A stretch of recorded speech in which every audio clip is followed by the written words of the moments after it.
question and like, Well, yeah. you know, it's there's, the whole thing is, I'm not happy about it.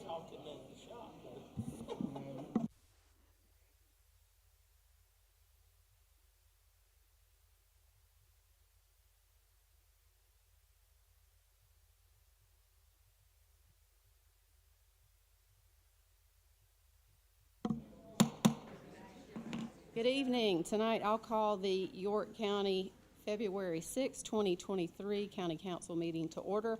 At this time I'll recognize Tommy Atkins from District 3 who will lead us in invocation and pledge of allegiance. Let us pray. Dear Lord, thank you for letting us all gather here tonight safely. And I pray that you give us wisdom and knowledge as we do the people's business. In Jesus' name I ask, amen. Amen. Pledge allegiance to the flag of the United States of America and to the republic for which it stands, one nation, under God, indivisible, with liberty and justice for all.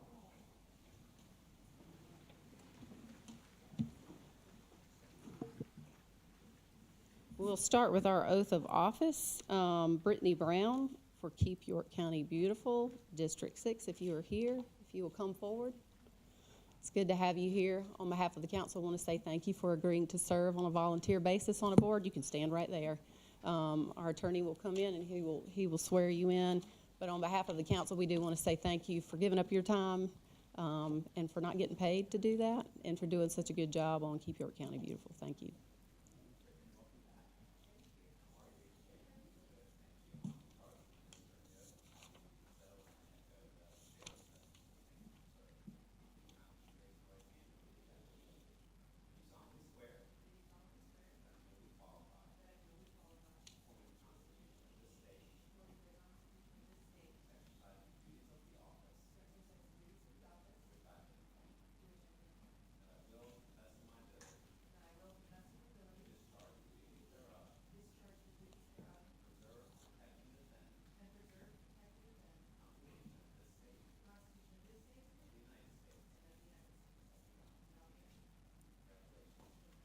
Thank you.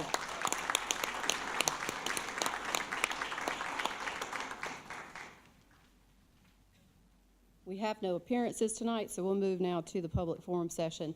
The public forum session is an opportunity for the council to hear from the public. We do this at the beginning of the meeting in case there's an item on the agenda that folks aren't allowed to speak on because it's not a public hearing matter, or if there's an issue that they want to raise with council.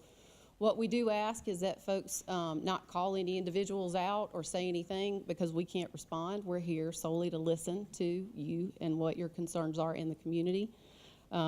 If you would, please, when you get to the front, after I call your name, if you'll state your name and give your address before you start your comments, and also pay attention to the screen.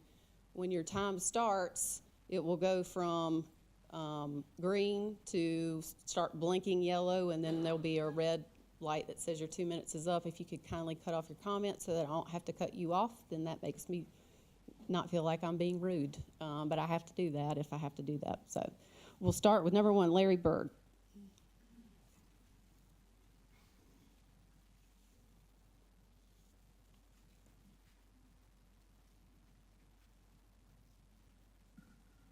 Good evening. I'm Larry Bird, 375 Starlight Drive, Fort Mill. I attended your recent swearing-in ceremony on January the 3rd. I was very impressed with the solemn ceremony to swear in the newly elected county councilors who will represent the people of York County.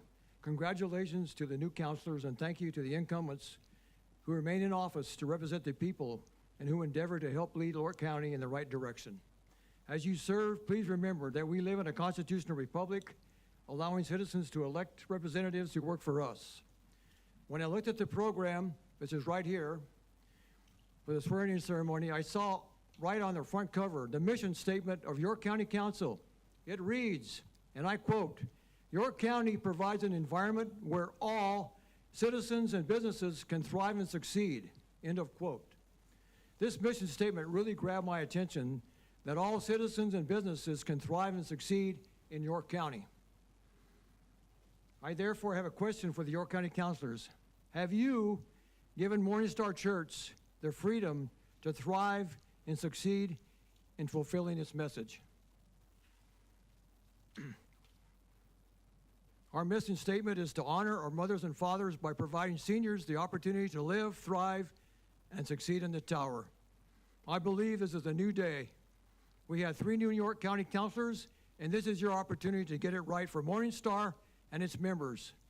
Please provide an environment for Morning Star to thrive and succeed as you fulfill your mission statement. Thank you very much. Thank you, sir.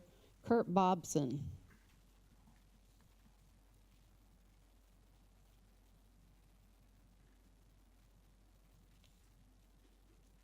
I live at 375 Starlight Drive in Fort Mill, and I'm living in the Heritage community. I've been there for about 15 months. People come here to be a part of this ministry from literally all over the world, and they bring a lot of experiences, brings a lot of diversity into the community. People with great character and integrity. They've got compassion for people. They're kind of people that the community should desire and want to have. Why is this an important issue, the tower we're talking about for Morning Star?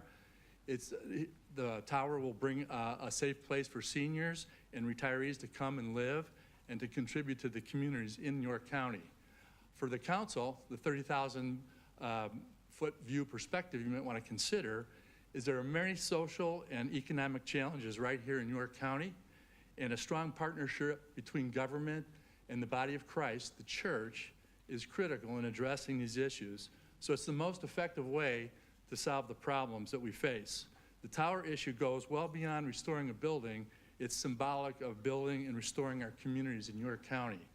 The best way towards solving and addressing the political and social issues here in the county are at the local level, and that's why we're here.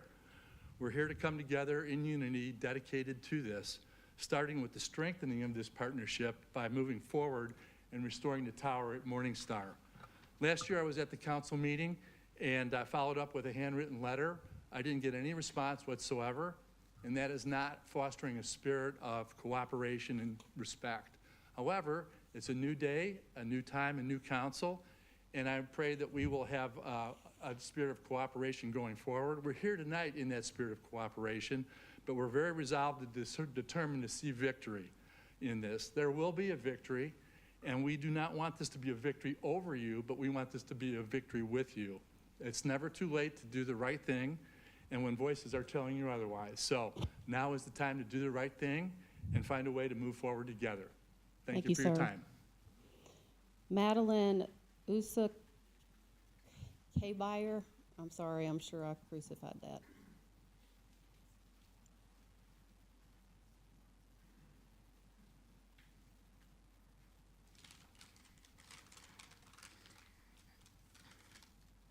My name is Madeline Usikfire, and I live at 866 Treasure Court.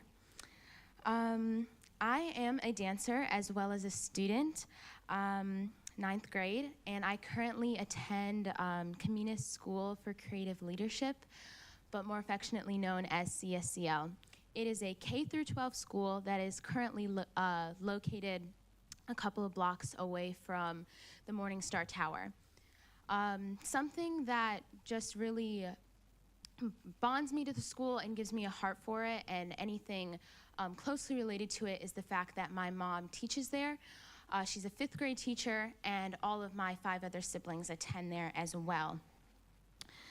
And for those of you who don't know, CSCL is Morning Star's investment in the next generation's education.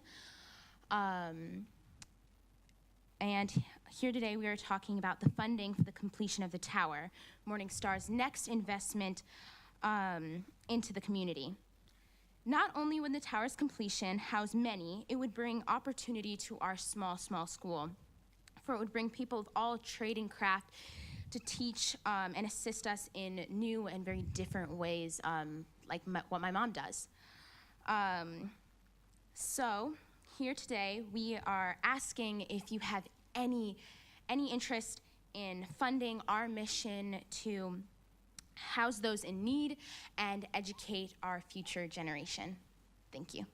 Thank you, ma'am. David Herr.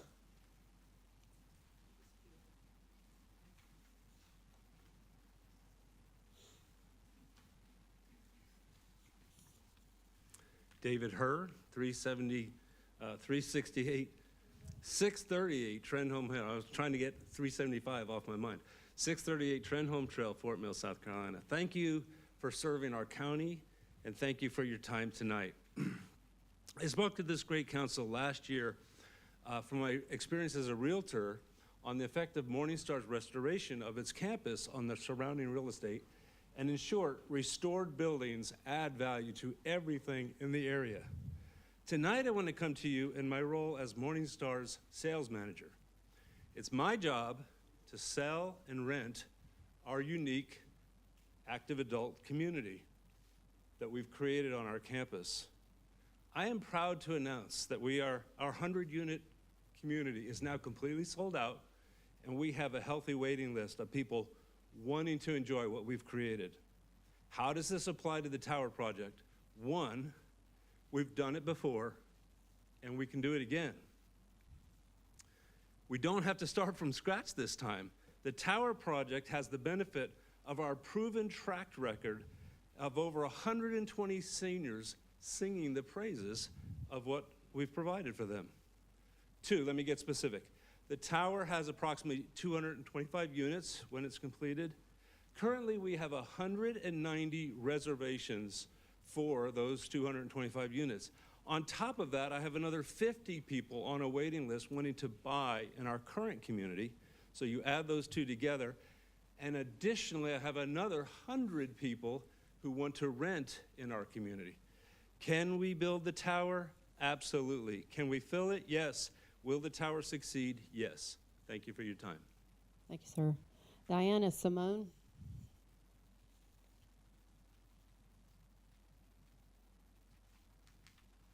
Good evening, Diana Simone, 375 Starlight Drive, Fort Mill. I'm a member of Morningstar Church, and I own 2 homes in York County. I'm a former investigative journalist and worked undercover in Sudan, Zimbabwe, the DMZ, China, and elsewhere, writing about religious persecution against Christians. On one of those trips, I learned about child trafficking. Eventually, I left my journalism career and started a nonprofit to reach children before the traffickers do. Today, my organization is the global leader in trafficking prevention, working in 65 countries. I'm still a writer, author of 17 published books. I also write and publish online, and I did a series last month on child trafficking with 1 million views. I moved here to be part of Morningstar, the refirement community. There are people here with resumes much longer and much more brilliant than mine. Not one of us moved here to sit around. We're passionate about bettering the world and doubly passionate about pouring into young people. The world's children are in crisis, not just the ones being trafficked, but the ones right in our own homes. They need my generation, older people, to mentor them, love them, share our experiences, and help them dream the dreams that can change the world. We have dynamic programs at Morningstar and people wanting to join us. They're on the long waiting list to move here into the tower that's being held up by 7 people, all of you. It is astonishing to me, and it is time to end this illegal injustice against a Christian church and move this project forward. Thank you. Thank you, ma'am. Peyton Brocklebank.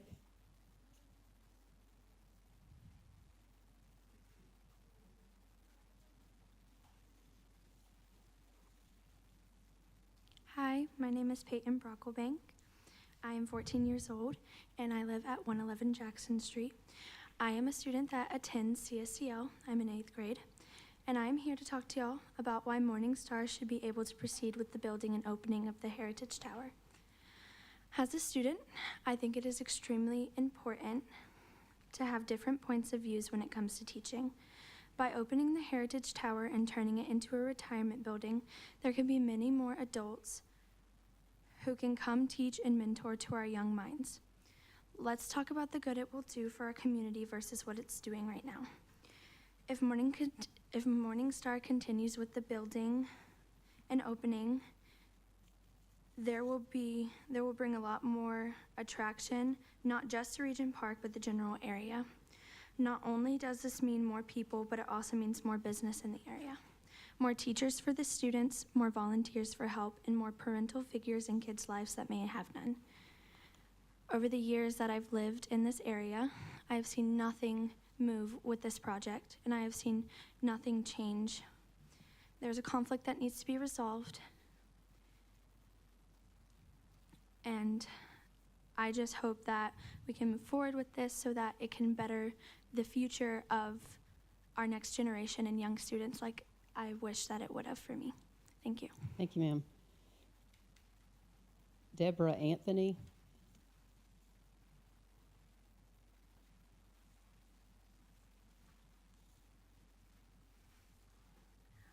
Debbie Anthony, 117 David Court in Fort Mill, and thank you so much for having us.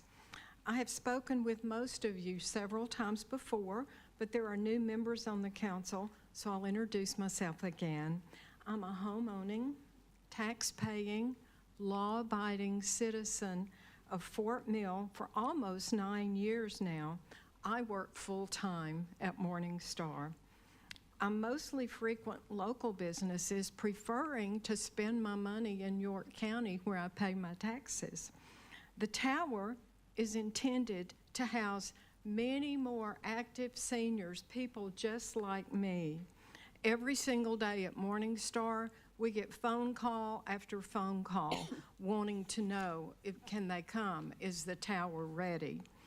Since we're maxed out of housing at Morning Star, they come anyway, they just find housing somewhere else. You folks know they are coming in droves. Just for example, the population of Fort Mill grew 16.77% from 2021 to 2023. In 2022, South Carolina is number 3 of all the states that people want to come to. Our population is exploding, and Morning Star wants to help with the housing that all of these people need. Given all of that, I'm going to pose the same question that I have posed every time that I've been here, and that is, why won't you let us complete the tower? We are so hoping to hear back from you. Thank you, ma'am. Gary Wickham.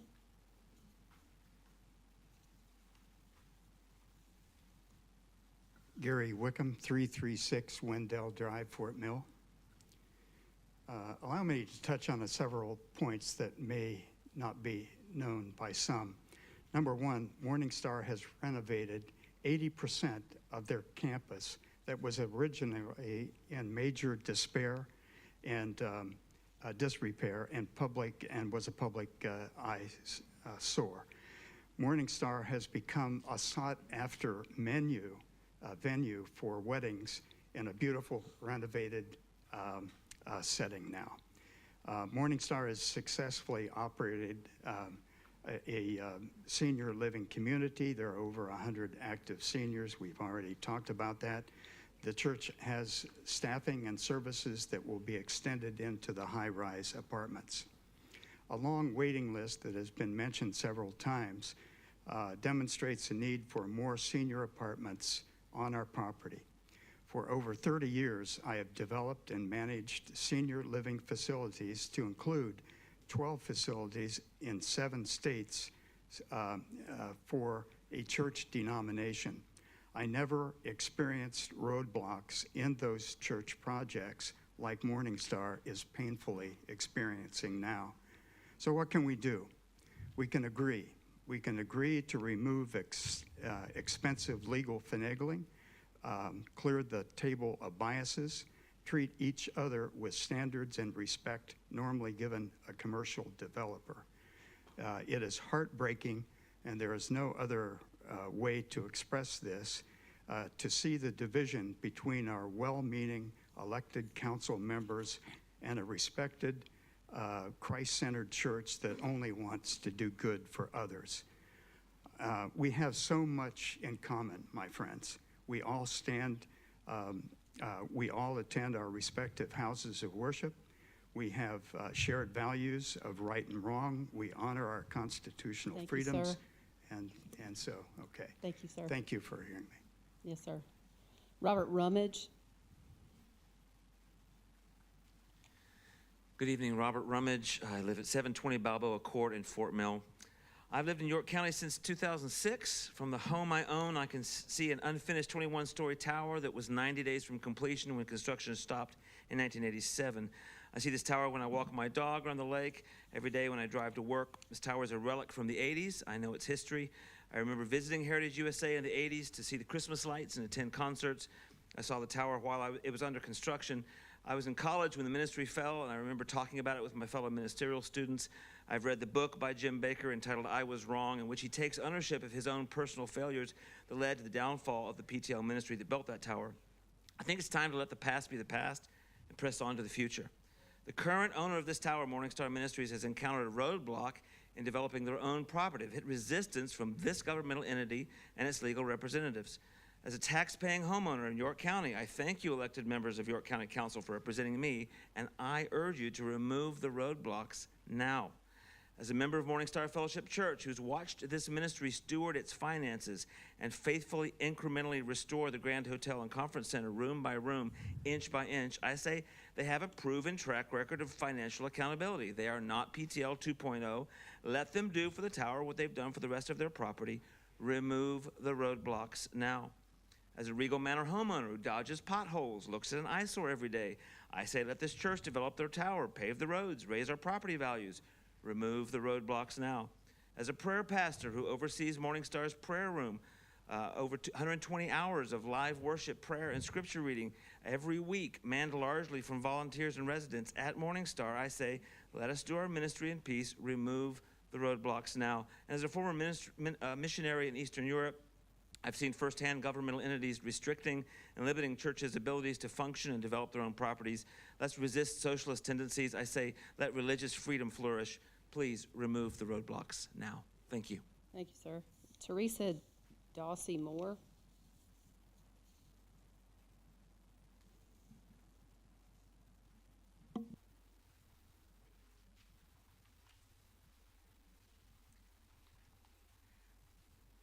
Theresa Dancy Moore, 2083 Bright Flower, York, South Carolina. First of all, I'd like to thank you for having all of us here from Morningstar Church. I'm a new member at Morningstar, pharmaceutical scientist, a nurse, media, and a minister as well. I thank you. Our country has taken the effort to invest in our seniors through Medicare. I also do a show, a television show, producer and director, The Power of Money, that helps veterans and seniors in our community. It's aired on Mondays at 7 o'clock in the morning, as well as Mondays at 4 o'clock in the evening.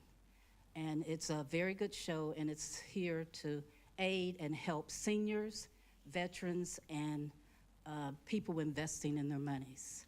Also, I'd like you guys to consider Morningstar's offer to help the seniors, to help build the community. That's what we're needing in this community now.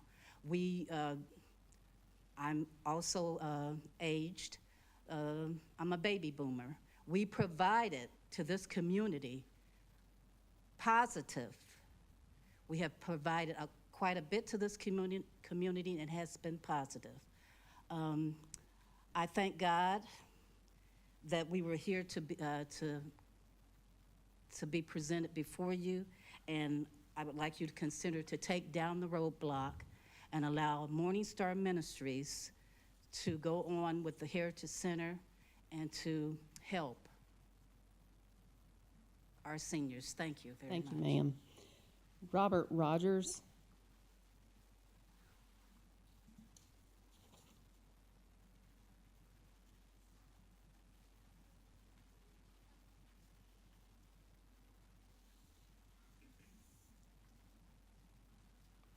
I'm Robert Rogers, 5713 Potter Road South. And I'd like to thank you for having us here tonight. I'm a history teacher, a government teacher, and I was very proud to be able to have this opportunity and bring a couple of my students here and for you to hear them out. I used to be on the property as a resident for 10 years, and I was on the Regal Manor board of the initial Regal Manor board of, the HOA board. It was before it got off the ground. So I'm very familiar with the project. I'm also very familiar as a history person studying the county.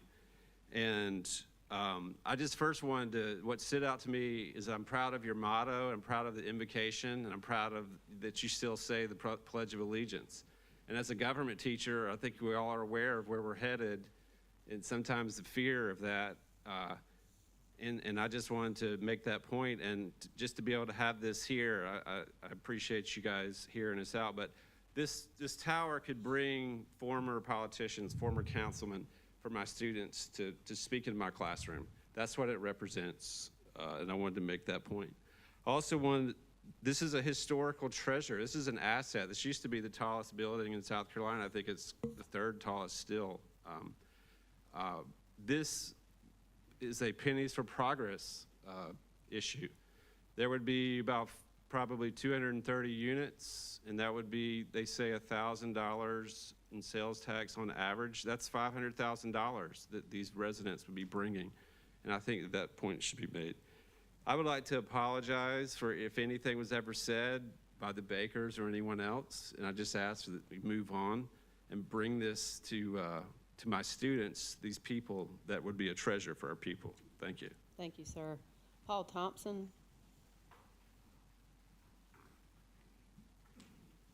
Evening, I'm Paul Thompson. I'm County Coordinator with the Clemson Extension Service here in York, and I wanted to express Clemson's appreciation for the support in the past and continued support in the future.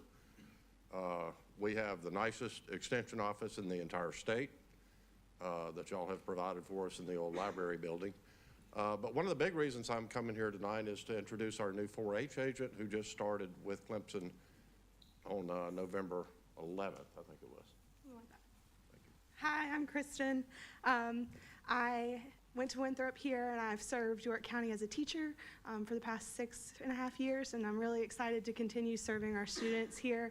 I'm married to a Fort Mill police officer, so we love York County and love the children in York County. She passed out some program updates for you. We're really excited about some really great stuff that's happening. We have a leadership club, we've got a dairy club, we have a Winthrop Collegiate 4-H club, which is great to get those older kids investing into the younger generation. We have a dog club that's coming up. We have a shooting sports club that just started. Lots of great things going on for the kids in our county, and I thank you for your support for our kids and what we do. And if you have any questions or ever need any of me, I'm here. So thank y'all. Thank you very much. I cannot read this last name. Douglas.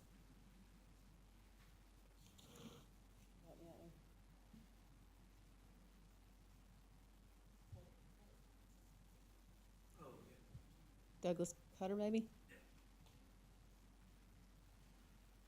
My name is Doug Little. I'm 527 Cherokee Farms Trail, Clover. I'm here about the rezoning for the barn that is there. I've met with the new owner, Mr. Radford, and had him write a letter of what he intends to do at that barn and all. I'm also the president of the HOA in our community. One thing I would say is I spoke to each and every HOA board member on what Mr. Radford is planning to do at this point, and at this point we see no fault or problem with what he plans on doing with what he's doing at this point with this barn. I do think that it can bring value to our homes and all. I think the only concern for most here are what would happen if he sold this property. I think, and I don't understand or know if that zoning could be put where it could say that certain things could not happen if it were done or if it were sold to someone else. We just want to make sure that we keep the value of our homes and our neighborhood where it is and keeps improving. I know Mr. Radford's building a very nice home as well, so I'm sure he has no intentions of lowering the value of his home either. So again, as far as the HOA board for Cherokee Farms is concerned, and as far as I'm concerned, what he has planned, we're in approval of, even though we have no say-so on what happens to the barn itself in our governing HOA. Thank you, sir. That concludes our public forum session. I want to thank everyone who came out tonight and for your comments. We move now to our consent agenda. My understanding is number 10. Yes, requested. yeah, I'd like to go ahead and remove that out of consent. We'll put that to old business number 1. Are there any other removals? Do we have a motion to approve consent agenda with that amendment? Yeah, motion to approve, incorporating the move from 10 into old business. Motion and a second. Any discussion? All those in favor say aye. Aye. Any opposed? Hearing none, motion passes.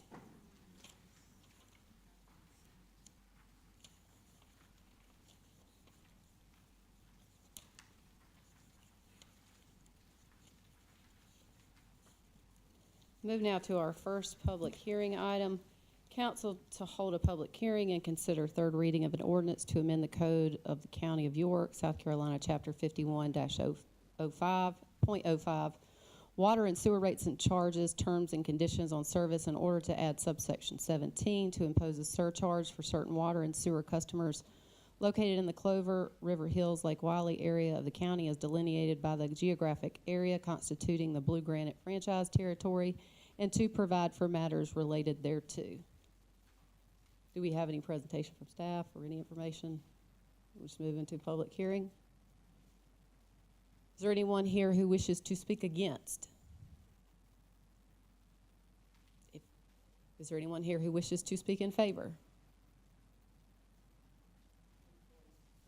Motion and a second to close public hearing. Any discussion? All those in favor say aye. Aye. Any opposed? Hearing none, public hearing is closed. Do we have a new motion? Motion and a second to approve. Any discussion? All those in favor say aye. Aye. Any opposed? Hearing none, motion carries. Our number 2, our next public hearing, council to hold a public hearing and consider amending and providing third reading of an ordinance authorizing the execution and delivery of a fee in lieu of tax and incentive agreement by and between York County, South Carolina, the county, and Pallidus, Inc., a company previously identified as Project Tullamore Operating Company, and BAC Calar Rock Kill LLC, a company previously identified as Project Tullamore existing real property owner with respect to certain property, including without limitation, economic development property in the county whereby such property will be subject to certain payments in lieu of ad valorem taxes, including the provision of certain special source credits and other matters related thereto. Is there anyone, any presentations from staff? Is there anyone here who wishes to speak against? Is there anyone here who wishes to speak in favor? Second. Motion and a second to close public hearing. Any discussion? Madam Chair, Yes, sir. we have one clarifying edit we need to make with counsel for the company. It's non-substantive. It's just we're going to be changing the language to clarify that the property itself can be transferred between the company and any prospective buyer at a subsequent point in time without the county having a position to block that sale. We don't block the sales or the transfers of property, and the document says that to our satisfaction currently. but it just allows the council to be apprised of the transfer in advance so that we know that it's happening. If we have to modify the documents at a later point in time, we will. And that's just perfunctory. We do it routinely with other fee agreements in the county, but the company wanted just additional time, 24 hours, to look at that a little bit more closely and may have some narrow clarifying language just to underscore what I just stated. We don't think it's substantive at all, but will just help the company feel a little bit more at ease with the document they're signing. Did you say this is a standard term? Yes, we believe the contract already says that.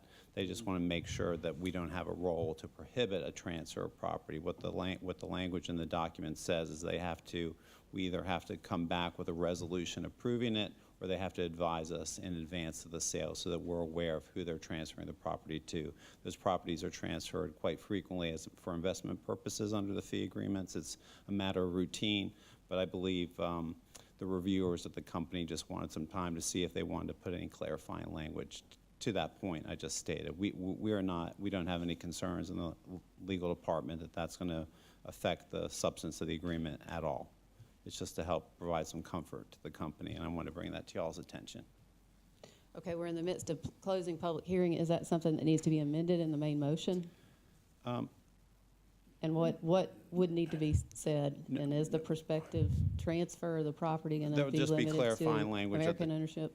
Yeah, but there'll just be clarifying language in the transfer language of the agreement, and we don't think it needs to amend it substantively affects the document at all, so we don't think any motion needs to amend. I just want to bring to the council attention that we'll be making a minor edit to clarify that point.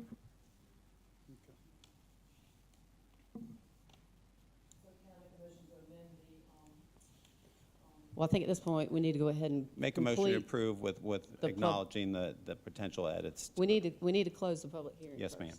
We haven't done that. Second. Motion and a second to close public hearing. Any discussion? All those in favor say aye. Aye. Any opposed? Hearing none, motion carries. Do we have a new motion?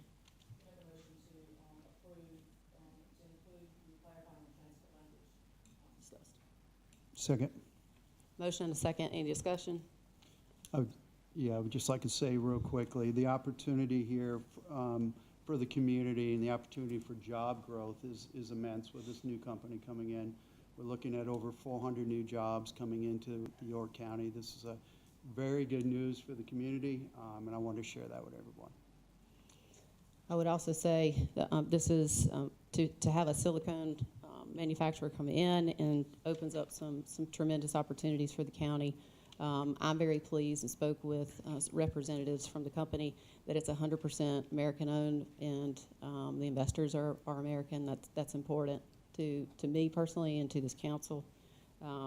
And the types of jobs that are going to be created here will be livable wage jobs that are 80,000 plus salaries. So I think it is a tremendous opportunity for the county, especially with the investment that's going to be made. Any other comments? Any other comments or questions? All those in favor say aye. Aye. Any opposed? Hearing none, motion carries. Rezoning action. Council to hold a public hearing and consider first reading. Case number 22-42 to rezone 53 parcels from various zoning districts to PR. Council districts 2, 3, 4, 5, 6. That covers most of us. The applicant being York County. Mr. Buono. Yes, thank you, Madam Chair. So this application, or this case, I should say, is a council-initiated rezoning. It is to the PR, or Parks and Recreation District. It is countywide, covering all districts except for 1 and 7, and it affects 53 total parcels. So because Parks and Recreation, or PR, is a new district, I thought it bared some explaining. So this is a cut from our zoning code that explains the purpose of that district. So it was created to designate areas for parkland, open space, conservation, things of that nature. So those properties are envisioned to remain in their natural state, but it could have areas for both passive and active recreational uses. So some of the uses, some examples of what's allowed in that district, equestrian uses, farmers markets, hunting and fishing clubs, amphitheaters, campgrounds, golf courses, parks, and other outdoor recreation. And another little nuance that's unique to this district is it does allow for pervious material in parking lots and internal private drives other than the driveway aprons and accessible spaces, so that allows a more natural use of a PR property. So here's a larger map of those affected properties. Those would be in the dark green color there.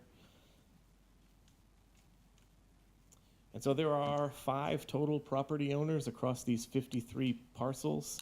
The York County properties include Worth Mountain, Brattonsville, Wood End Farm, a couple of additional Bethel Lake Wiley Park Preservation properties, Nanny's Mountain, Naked Goat Market, Field Day Park, and the large Catawba Bend Preserve.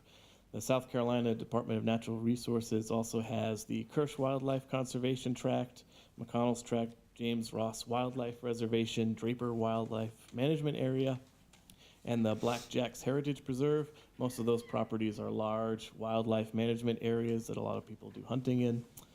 The Duke Energy properties include the Allison Creek Access Area, Buster Boyd Access, Ebenezer Park, and Hoke Island, which is a small island in the Catawba River just north of the Catawba Bend Preserve. And there are 2 golf courses on this list in private ownership as well, and that's the River Hills Golf Course and the Pine Tuck Golf Course. And while both of those properties are active recreational uses, they might seem a little bit different than the rest of the properties, so wanted to explain why those were included in the original initiation list. And that's because of this example here. One of the reasons that the Parks and Recreation District was created in the first place is what happened with the Regent Park Golf Course.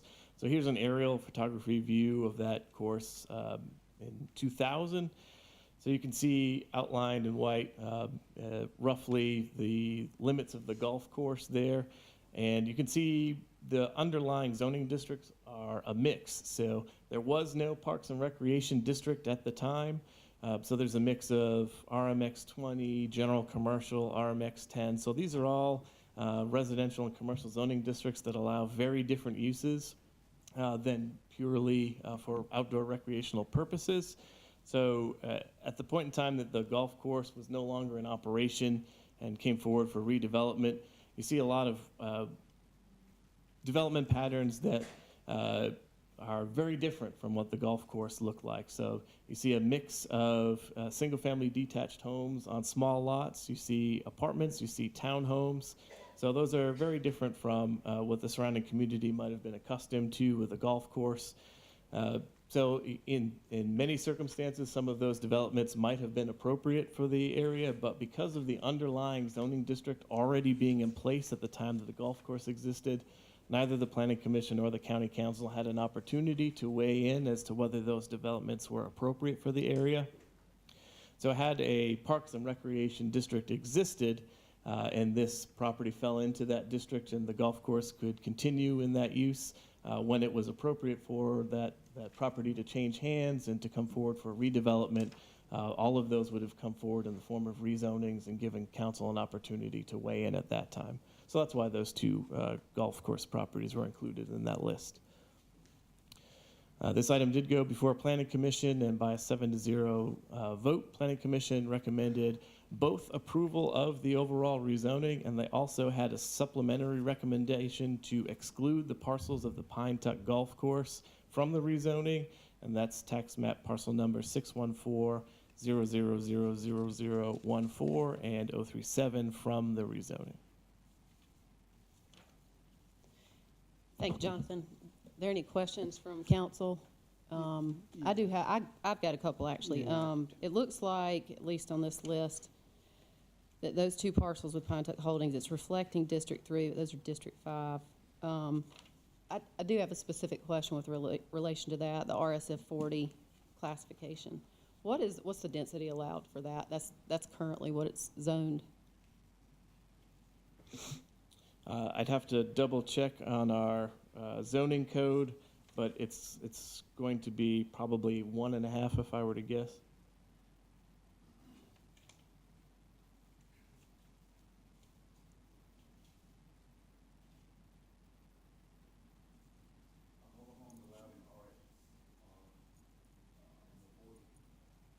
Manufactured homes are not permitted in RSF 40.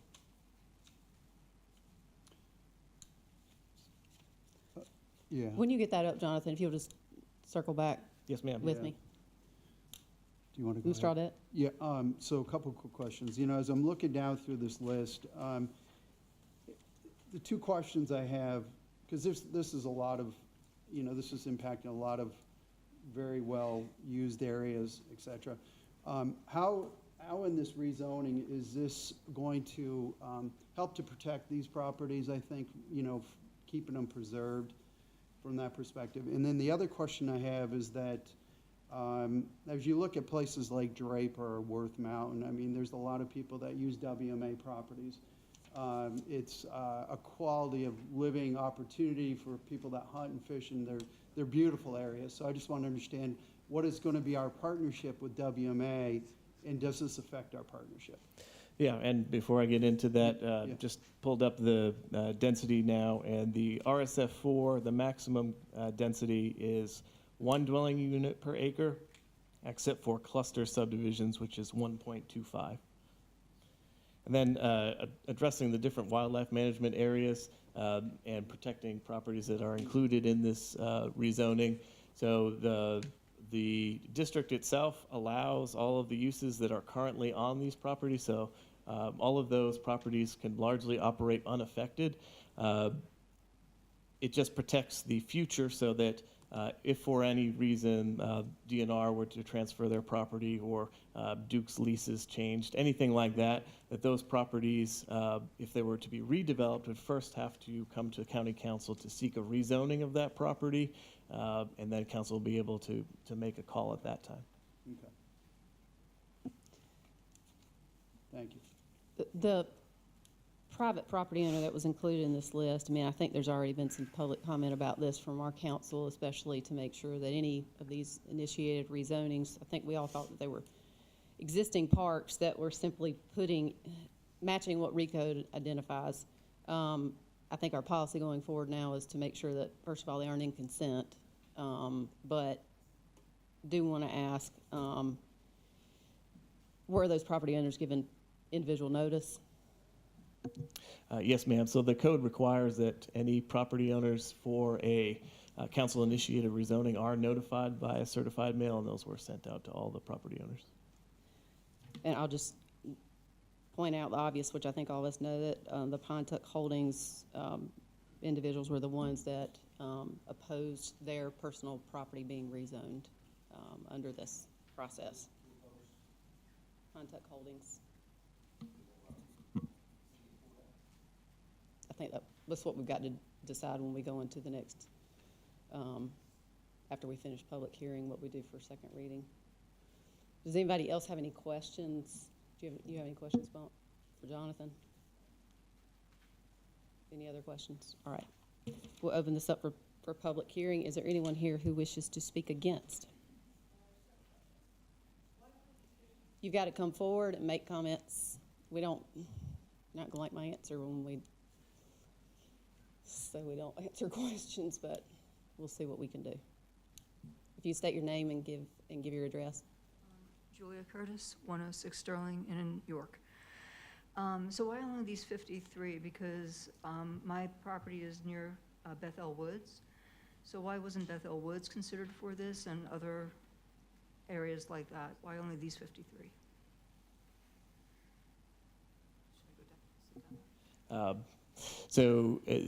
We went through a kind of criteria checklist. So we were looking for properties that met our criteria, whether it was publicly owned, if it was an active park.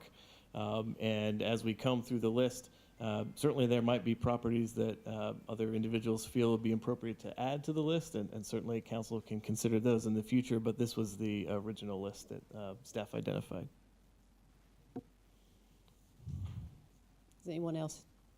Please come forward. Y'all don't need to wait on me. You can start lining up. Anybody who wants to speak against. Good evening. My name is Craig Craze, and I live at 3480 Marshall Road, Rock Hill, South Carolina. I'm a longtime resident of York County, and I live out near the Pine Tuck Golf Course. I'm also the owner of Pine Tuck Holdings. So I own the land on the golf course and as well as surrounding land. I come before you this evening to respectfully ask that you do not take my land, do not rezone it. I don't want to be rezoned. I didn't wish to be rezoned, and I hope to give you a little bit of background to justify my request.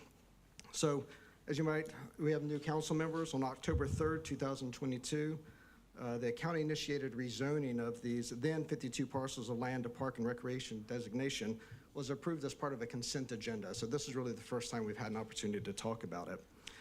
With the exception of the 2 parcels held by my company, all of the land proposed for the rezoning was owned by York County, South Carolina Department of Natural Resources, and Duke Power. It is all used for public facilities such as parks, natural preserves, and lake access. When I did go and ask the county why my land was included, because to be clear, the first time the other golf course was not included, only my golf course was. They cited the operation of the Pine Tuck Golf Course, which opened in 1973, as the impetus for rezoning, since it is now a non-conforming use under the newly adopted zoning ordinance. So the zoning changed, and therefore the golf course became non-conforming. As you may be aware, the golf business is in decline nationally, and it really has been since 2004. The Pine Tuck Golf Course has been particularly hard hit. It was on the brink of defaulting on its commercial loan and closing permanently when I intervened in 2018. I purchased the golf course and the surrounding land in 2019 with the clear intent of redeveloping it. I was very open about that and transparent. As a courtesy, because development takes time, I leased the golf course back to the operators for $1 a year. I want to put that in perspective. Since then to this day, the golf courses have been able to avoid $520,000 of expense because I charged them nothing to use the land. That was a courtesy because it keeps the grass cut. It's a courtesy to the neighbors in that area. I think it's important to know that during the time, I met extensively with the residents of the area and the community, county staff, as well as the city of Rock Hill. One of the first meetings we had actually was all the residents on Pine Tuck Lane were invited to my home, and my wife and I hosted them in the home. We were very transparent about the golf course was going to have to close and what could life after the golf course look like. From those conversations and others emerged the idea of a mixed-use, pedestrian-oriented community with an extensive network of parks and greenways. It's called Kettle Song. There were 8 additional public meetings held. Our chairwoman attended one of those, some of them in large venues with very big turnouts. So this is not analogous to Regent Park. This is something where the golf course was in distress, and we have put our arms, locked arms with the neighbors to talk about what could it look like going forward in the future. Now, the county was aware of this. A preliminary plan was presented to the county planning department in a series of meetings from 2019 to 2021. The full plan has never included a golf course. So we've been very clear up front. We purchased it to redevelop it, and the golf course was not a long-term part of it. While that master plan cannot today be developed in its entirety due to utility capacity constraints, much of the residential component could be developed under the current RSF 40 zoning, which allows for 1 house per acre. Pine Tuck Holdings owns 400 contiguous acres that are uniformly zoned RSF 40. So, Karen, thank you for putting that up. If you look at Exhibit A, all the yellow is what it is currently zoned as. And if you go to the next slide, you'll see that this is consistent with York County's future land use plan, the circle in the bottom, which calls for residential development in that area. Karen, if you could go back, please. Exhibit B, which is the right side, is what the proposed rezoning would do. It would turn it into a jigsaw puzzle and make it virtually undevelopable. This would result in a significant financial loss. I mean, once you take into consideration setbacks, those weird shapes, access, infrastructure costs, there's not a way to really do any type of development on that. So this rezoning would stop all development. To avoid this financial loss, I've taken the action to address the county's concern of the non-conforming use. I've terminated the lease agreement for the golf course effective October 31st, and the staff has a copy of that termination notice. Now, I do want to be clear, guys. The county's action was not what was the primary driving force of causing the golf course to close. I mean, it's just George Dunlap, who runs it, and Joe Duncan. Those guys are miracle workers. I mean, if you saw the budget that they work on and what they've been able to accomplish with it, it's amazing. But golf courses are really hungry animals that require constant reinvestment. 2 different parties looked at what it would take to invest in the golf course to bring it back up to speed. It's just not financially viable. The golf course is going to close not because of mismanagement, but just because not enough golfers and you can't generate enough revenue, and the equipment that they've been using for all those years is just not able to keep going. So with this information in mind, I hope you will grant my request and accept the Planning Commission's recommendation to please remove my parcels from this county-initiated rezoning. Thank you. I'm glad to answer any questions that you may have. Thank you, sir. Is there anyone else who wishes to speak against? Is there anyone who wishes to speak in favor?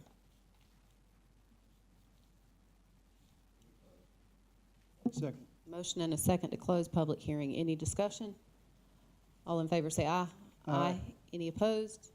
Hearing none, the public hearing is closed. Do we have a new motion?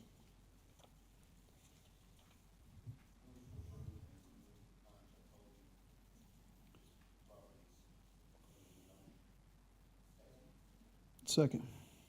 Motion and a second. Any discussion? All in favor say aye. Aye. Any opposed? Motion carries 5-1. Did I get that right? I got the numbers right? All right. We'll keep moving. Rezoning action. Hold a public hearing and consider first reading case number 22-44, tax map number 719-00000199, to rezone from LI to OI, 88.13 acres in District 7. Mr. Buono. This application is to rezone from light industrial to office and institution. It's an 88-acre parcel owned by the Fort Mill School District off of Gold Hill Road near the intersection with the 21 bypass. So the applicant proposes to develop a school campus for an elementary school, a middle school, athletic fields, and other accessory facilities. This use is not allowed in the light industrial district, so they are requesting the office and institutional district. And staff recommends approval of the rezoning request. The request is consistent with the comp plan and the future land use map. If you look at the map on the right side there, you can see that pinkish color. That is the I-77 corridor employment future land use designation. That's really looking for high employing industries to move in, preferably target industries for economic development. However, school system is a very high employer, has a lot of jobs that go with it. So we felt like this rezoning met that criteria. And you can see there's some adjacent OI zoning in existence already in that area. And so we're recommending approval, and by a 7-0 vote, Planning Commission likewise recommends approval. Thanks, Jonathan. Any questions for staff? All right, we'll move to public hearing. Is there anyone here who wishes to speak against this request? Is there anyone who wishes to speak in favor? Got a quiet bunch. Second. Motion and a second to close public hearing. Any discussion? All in favor say aye. Aye. Any opposed? Hearing none, public hearing is closed. Do we have a new motion? Motion to approve. Motion and a second. Any discussion? All those in favor say aye. Aye. Any opposed? Hearing none, motion carries. Move now to public hearing item number 5, rezoning action. Hold a public hearing and consider first reading case number 22-48, tax map number 36000000046, to rezone from RSF 40 to RUD, 15.15 acres in District 3. Jonathan?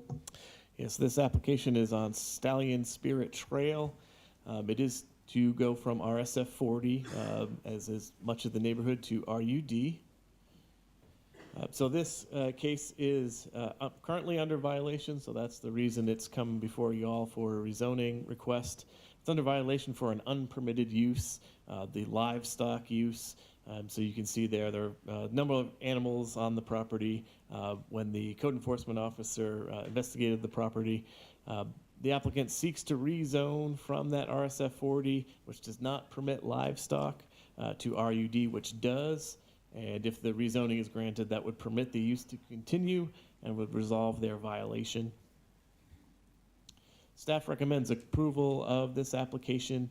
It is consistent with the comp plan and the future land use map. Again, if you look there on the right, it has the rural residential future land use designation on it, and the RUD zoning district falls within that classification. And the uses in RUD are compatible with the existing area. And by a vote of 7-0, Planning Commission likewise recommends approval. Thank you, Jonathan. Any questions for staff? Yeah. Mr. Agnew? This being in my district, Jonathan, the staff and management recommended the change, correct? And yes, sir.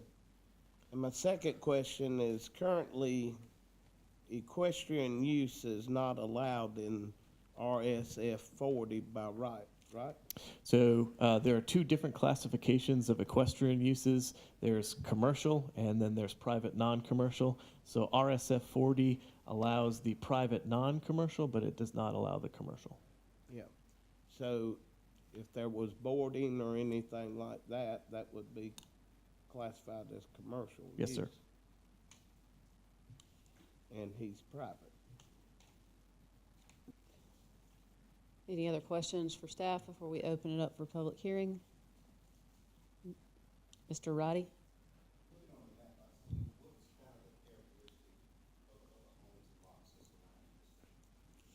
This particular one. Yeah, so there are, this is not part of the HOA. I think you heard that earlier this evening.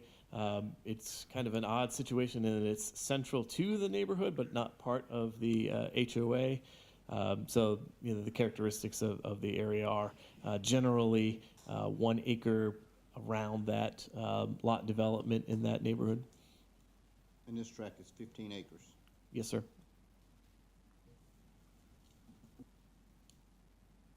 What is the new zoning allow that is not currently allowed?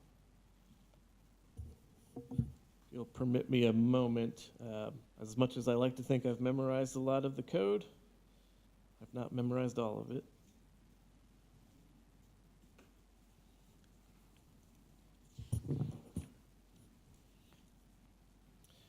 So uses that are allowed in RUD by right, meaning that they would not then have to go on to the Board of Zoning Appeals for a special exception, include agricultural support, animal production and livestock, which is the use in question here, general farming, indoor farming, greenhouses, churches, schools, libraries, animal and pet services, and animal hospital. There's some overlap there with churches, schools, and libraries, I believe, but a lot of those more traditional farming uses would be allowed in RUD, but not in RSF 40. So we're permitting more livestock by what we're doing. No? I guess the question I had, were you in mid-question? Were you in mid-question? I'm trying to figure out if you're asking a question. Oh, I was asking, will this change be permitting more livestock versus more on-the-ground farming of growing crops? So the livestock use allows those livestock animals. So the chickens there's a certain number that you can have as an accessory use to a home, right? We had that changed last year, but I believe they had a number of 9 or so, which exceeds that accessory use number. And some of the other animals on the property are included in that livestock use. So a small lot or a lot of any size in the RSF 40 district is not permitted to have livestock by right. So the equestrian uses, as long as to be conforming in today's code, you have to have a certain acreage size, and there's that commercial versus non-commercial difference for equestrian uses, but livestock is its separate use, so livestock cannot be included on an RSF 40 lot. I was looking at the lots that's across the street from it. Those look a lot smaller. What's the typical average acreage that's adjacent or across from it? I don't have the acreage of those lots in front of me, but if I were to guess, they probably fall in the 1 to 3 range.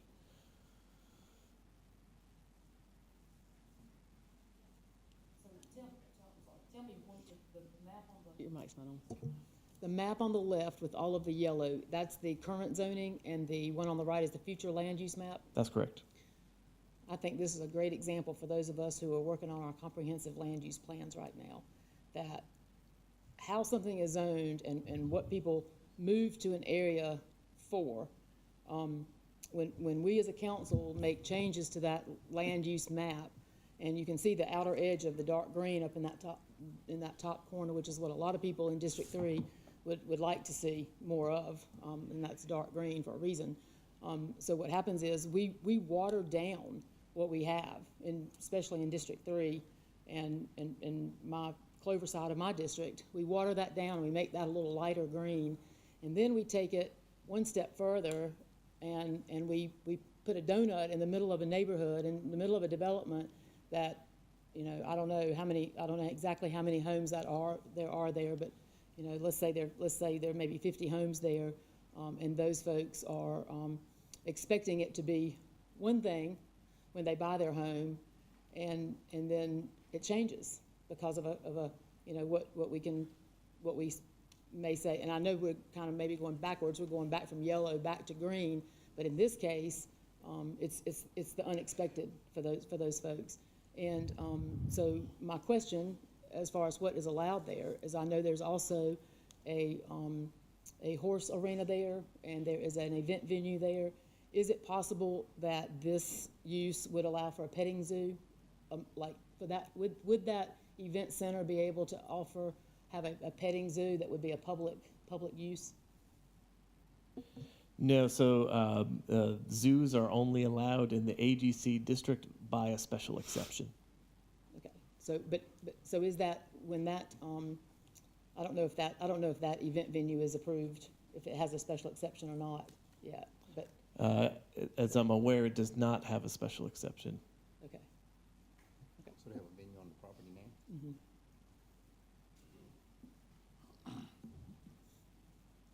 I'm sorry, I didn't hear that last question. I was asking Allison, was there an event venue on the property currently? There is. Mm-hmm. I guess the question I have is follow-up from what Mr. Atkins asked. The equestrian use, some of the emails that I've seen, folks were comfortable with the equestrian use, but even that's not allowed by right where it is, unless it was just me having my personal horses out here.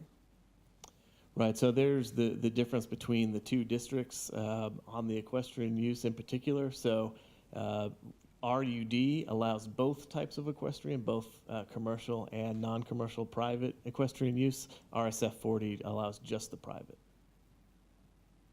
So the use that was there before really shouldn't have been there. I'm not sure when it came into existence and at what time and what the code looked like at that time. We'd have to do a little bit of research to find out that question or the answer to that question. But if they were to come forward today proposing to do equestrian uses in that district for commercial purposes, it would not be permitted. Okay. But they can have their personal horses there now? Correct. Okay. Any other questions? Yeah, Jonathan, can you go on there and tell the citizens, though, under RS 40, what all that does allow? Do you have that in front of you? Because since this young man's doing a down zoning. And the question is, what is allowed in RSF 40? What all he could do in RSF 40?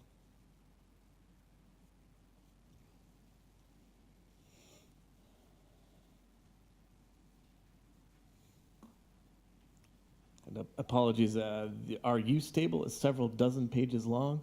So if there's a particular use that you're most interested in, or a category of uses, that could make my answer a little bit shorter. Well, I mean, from when I read it, they could have schools, right? Yes, sir. And certain other churches. Yes, sir. I'm trying to remember what the other big thing was. And also, it's way more high density, right? They are the same one dwelling unit per acre. Yeah. Any other questions? All right, we'll move into public hearing. Is there anyone here who wishes to speak against? If you'll come forward, state your name, give your address. And if anybody else wants to, if you'll line up so that we don't have to, we'll know when the public hearing is closing. Hi, Jonathan Wright, 912 Stallion Spirit Trail.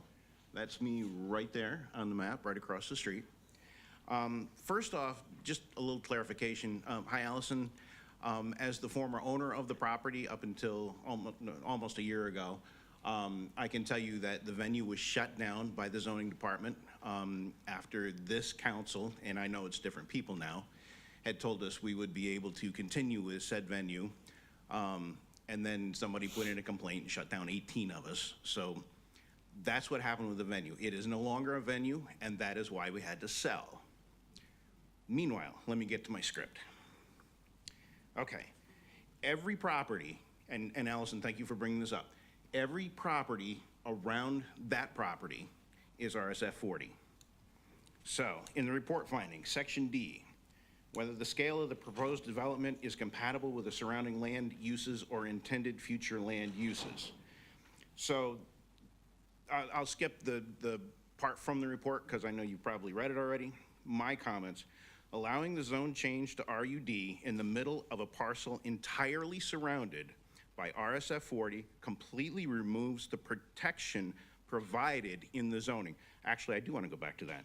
So, Chapter 155, 0.030 Zoning Code, Section 2, is designed to preserve and protect, and this is for RSF 40, that is designed to preserve and protect the character of existing large lot residential subdivisions in areas transitioning from rural to suburban development patterns. Clearly, that's what's happening there. Section 3 is intended to encourage residential development that complements the character of large lot residential subdivisions. Moving to Section G, the relationship of the request to existing road network, current road capacity, and the most recent annual average daily trip counts. The parcel to be rezoned has frontage on Stallion Spirit Trail, Shadow Lakes on the backside, and they are local roadways. No count data is available. Stallion Spirit is a well-maintained paved roadway with good sight distance. Shadow Lakes Drive is currently gravel and maintained roadway. Now, all of these are cul-de-sacs. All of these, with the exception of Shadow Lakes, is just anybody in the neighborhood. We do not want commercial traffic going through our neighborhood. The development is currently being used for a horse farm. The development would like to add a small animal farm to the existing use. The proposed development is not expected to have a significant impact on the current transportation network. What he is asking for is to run a business there. And the business, from what I understand from his email, is raising and selling miniature horses. That's a business. That means stock trailers going in and out and so forth. Not the kind of stuff we want in the middle of our residence. Per the capabilities of RUD zoning, this has the potential to be a significant increase in traffic in the Cherokee Farm subdivision, actually along with Shadow Lakes if they decide to do something off the back of the property. And further, there's already traffic and parking issues with the equestrian activities that take place there right now, because our driveway is right across from one of the two driveways into that property. And when he's got the 4-H club there, they have multiple horse trailers and tons of cars, and they have no parking for this.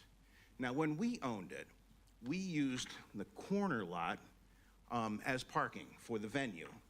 And we actually owned 2 lots right across from it. We used the lot next to our house for parking for rideability. So we provided parking. He has no parking. The place is a mess when they come. We can't even back into our driveway because cars are parked all over. Section H, whether the inclusion of certain conditions of approval for the request would be better achieve the goals of the comprehensive plan. No conditions are recommended by the staff. I think the conditions are absolutely necessary. If this is allowed to say what the owner, are necessary if this is allowed to say what the owner can and can't do if this goes through. I would rather see the zone stay as it is and another exception be added to the property for allowing limited animals that can be there. Now, this goes back to another point of clarification for y'all. Yes, it's RSF 40 right now. When we bought it from H&H Holdings, it also came with a letter from the county allowing equestrian activities on that property. So there is a county exception with that property for equestrian activities. All right, so other comments. From an email provided to Cherokee Farms by the current owner, he wants to add more cows, donkeys, and other animals. Now, if you take a look at that, you can see 1, 2, 3, 4, 5, 6, 7, 8, I mean, a ton of properties that back up or look onto this, okay? And as Allison, I think it was you that also brought this up, we all bought into that as an equestrian facility. And so to now change that, you're changing the backyards of a lot of people. And part of the deal with this is with the cows he currently has on this property, I'm not going to comment on why, but they moo constantly. We have asked him to, kind of take care of the cows a little better so that they wouldn't moo. His answer is they don't moo. Well, sorry, you don't live there. Yes, they do, night and day. And I was talking about donkeys. I don't know, and Tommy, I'm sure you know what donkeys sound like when they start. It is loud. Is this really what we want in our community? I would say no. Then he's talking about other animals such as sheep and llamas in the mix. So I've already covered some of my points, sorry. Property,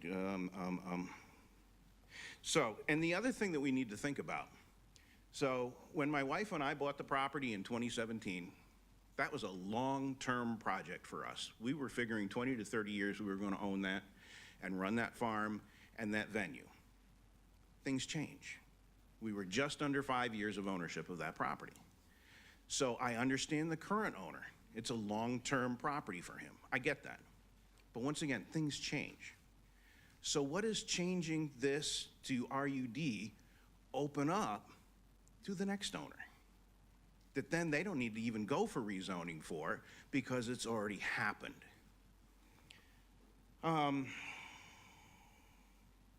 So with all this, to me, it's very, very, very clear that this needs to be rejected. Now, what I would like to recommend is to give them some exceptions for a few animals in the current zoning. I know that your zoning board doesn't want to do it. I know it's difficult for them, but guess what? They are working for us. And we do not want this to be wide open carte blanche. And it has nothing to do really with the current owner. It's current owner and future owners. The last comment I have is I know that there have been several emails and several letters that have been sent to you, and I want to say I hope that they are all being read thoughtfully, including one from my neighbor Kevin Guyette, and he has a really well-written letter that I hope you all have. If you don't, I have a copy if somebody would like it. Anybody?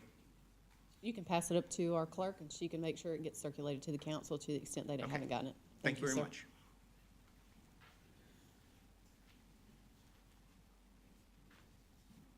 Hi, my name is Patty Gallagher. I live at 738 Rocky Hollow Trail. My property is right up against the subject property. I have here, I'll give to the clerk, this is a copy of all of the neighbors that we assessed today who oppose this. So I'll give this to the clerk to share.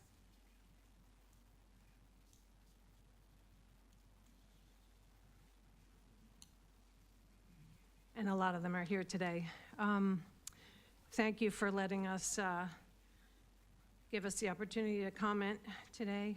I would like to say I disagree with Mr. Little's assessment that he said earlier tonight.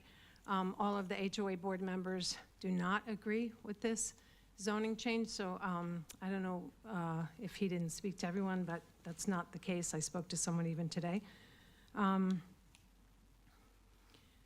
I currently live in Cherokee Farms. My property directly borders the subject property. We're a close-knit community. We bring soup to sick friends. We care for each other's pets when we're called upon. I'm firmly opposed to this zoning change and have already communicated that in a letter to you all. My opposition is based on my own research and understanding of the zoning being requested. It has not been impacted or swayed by anyone else in my neighborhood or the surrounding area. My position on this topic leans toward my own understanding and feelings about the request.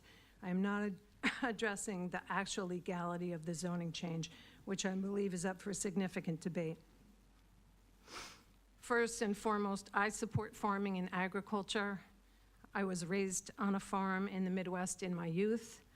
I have later owned and worked my own farm. I get it. I raised my 3 children on a farm. I support it. I moved to Cherokee Farms for the rural feeling. I oppose this zoning change for many reasons. A quick summary is below.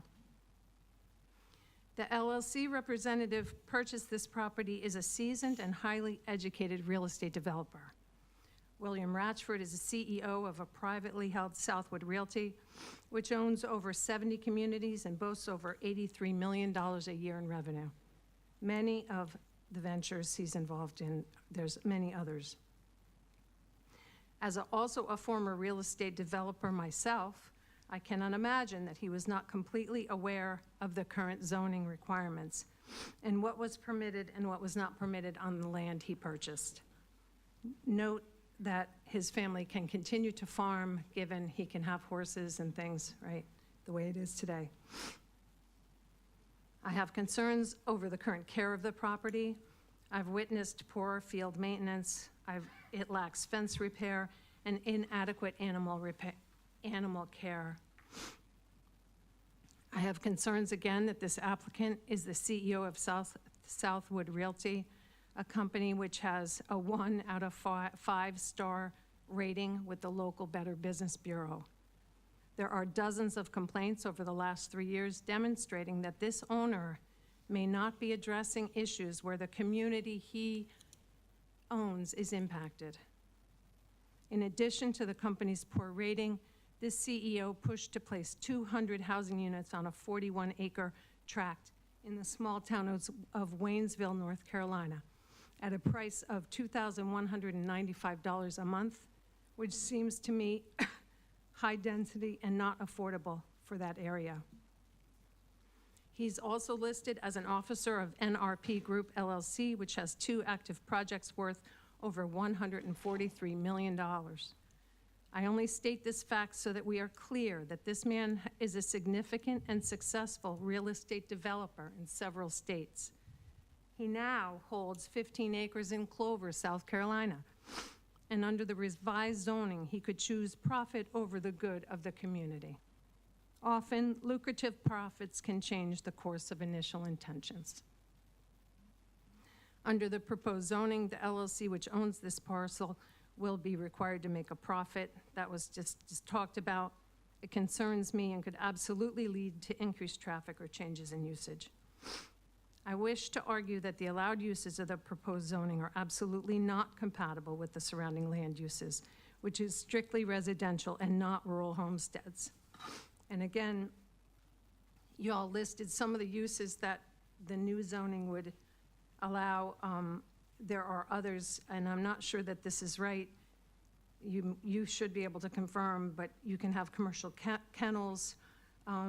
With special exception, you can have composting facilities, landfills, campgrounds, RV parks, greenhouses, nurseries, amphitheater, outdoor stages, bandstands, event venues, manufactured homes, animal and pet services, assisted living, nursing care, and others. Also on there is airports and heliports. So again, for a future use, if this changes hands, who knows, right? In closing, I'm worried about William Ratchford's intentions for this property, what he says versus what he does. His phone call to me recently regarding his proposal came across as aggressive to me. His approach was, if you don't agree to the rezoning, I will drop houses on the land behind you and ruin your view. This behavior concerns me and makes me distrustful. Thank you for your consideration. I encourage you to oppose this zoning change request. I shared the opposition map. Many of my neighbors are here tonight, so you can ask them to stand up if you'd like to see how many of us oppose it, but there are, I believe, close to 30.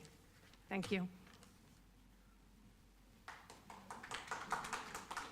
You'll just keep coming forward, please.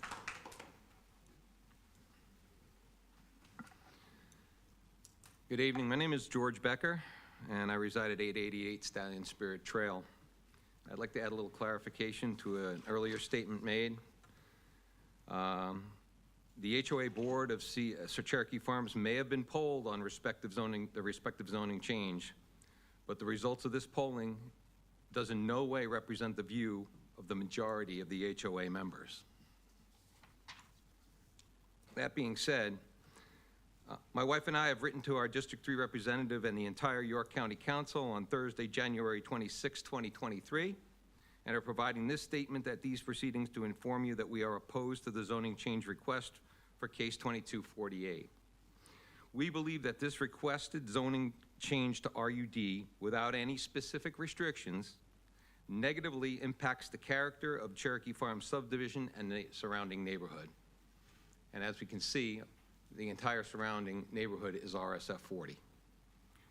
It also will negatively impact the property values of our property and all of the homes in Cherokee Farm subdivision and the surrounding neighborhood. We also believe that some of the permitted land uses in zoning classification RUD in this case are not in accordance with the goals of the York County Comprehensive Plan. We believe this is the case because Cherokee Farm subdivision was envisioned and approved to be a single-family detached dwelling neighborhood on 1 and 1.5 acre lots and as an equestrian community. The existing RSF 40 designation at 937 Stallion Spirit Trail and all the lots surrounding this property is intended to protect the intended use of the land in the present and for the future. An RUD agricultural land use in this area is incompatible with single-family large lot homes. Cherokee Farms transitioned from rural to suburban years ago.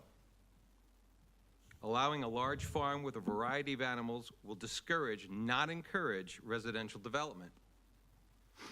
The area in question is designated single-family residential on the comprehensive plan future land use map, not agricultural.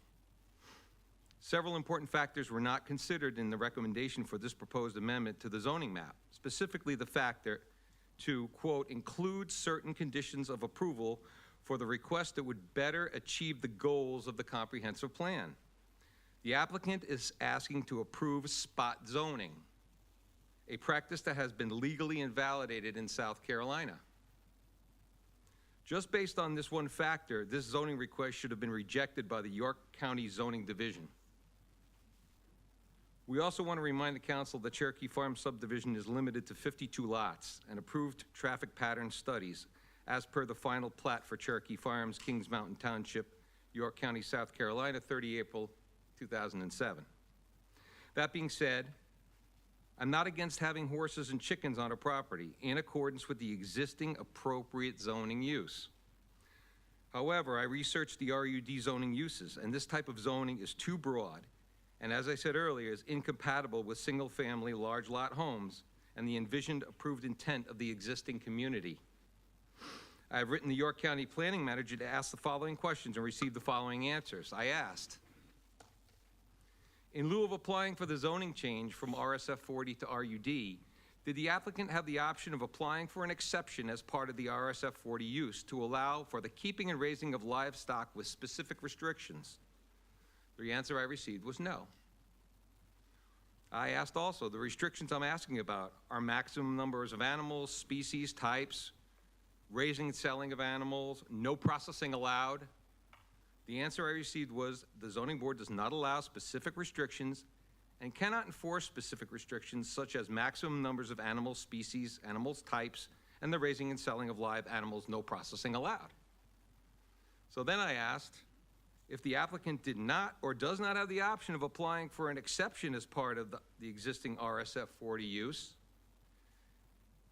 to allow for keeping and raising of livestock, can the applicant apply for RUD zoning with specific restrictions on it? And the answer I received was no. So, based on those responses from the York County Planning Manager and my research of the York County Code of Ordinances Chapter 155 Zoning Code, I can only come to the logical conclusion that I must oppose and ask the York County Council to deny the zoning change request for case 2248 to rezone these 15 acres. And I'd just like to leave you with some final thoughts. Intentions are exactly that, intentions. They're an aim or a plan. Plans can change and do change with life situations, and they are not usually transferable from person to person. 937 Stallion Spirit Trail has had 3 different owners in the past 5 years. The applicant of this zoning change is the vice president, or actually the CEO of Southwood Realty, and I think that was already expounded upon earlier in an earlier statement by one of my neighbors. Thank you for your time. Please keep coming.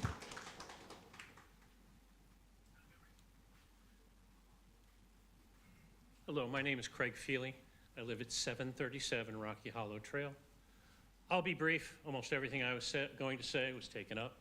My wife Lisa and I have written all of you a letter. I believe that my wife has spoken to many of you. Basically, my concern with this is more the future use. The current plan sounds good, but there were statements made on whether it had to be profitable for 2 of 7 years. If it's not profitable and the owner decides to sell, what happens then? It can turn into a hardcore agricultural site. It could have as many as 25 to 50 pigs. I don't know the legislation or the restrictions, but that is not what I built my house in this area for.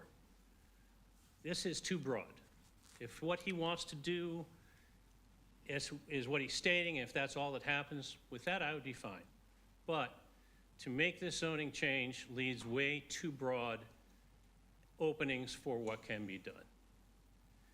In closing, all I want to say is I don't know, did everybody from Cherokee Farms stand up? Or can I ask you to stand up for just 2 seconds to see how many people have taken...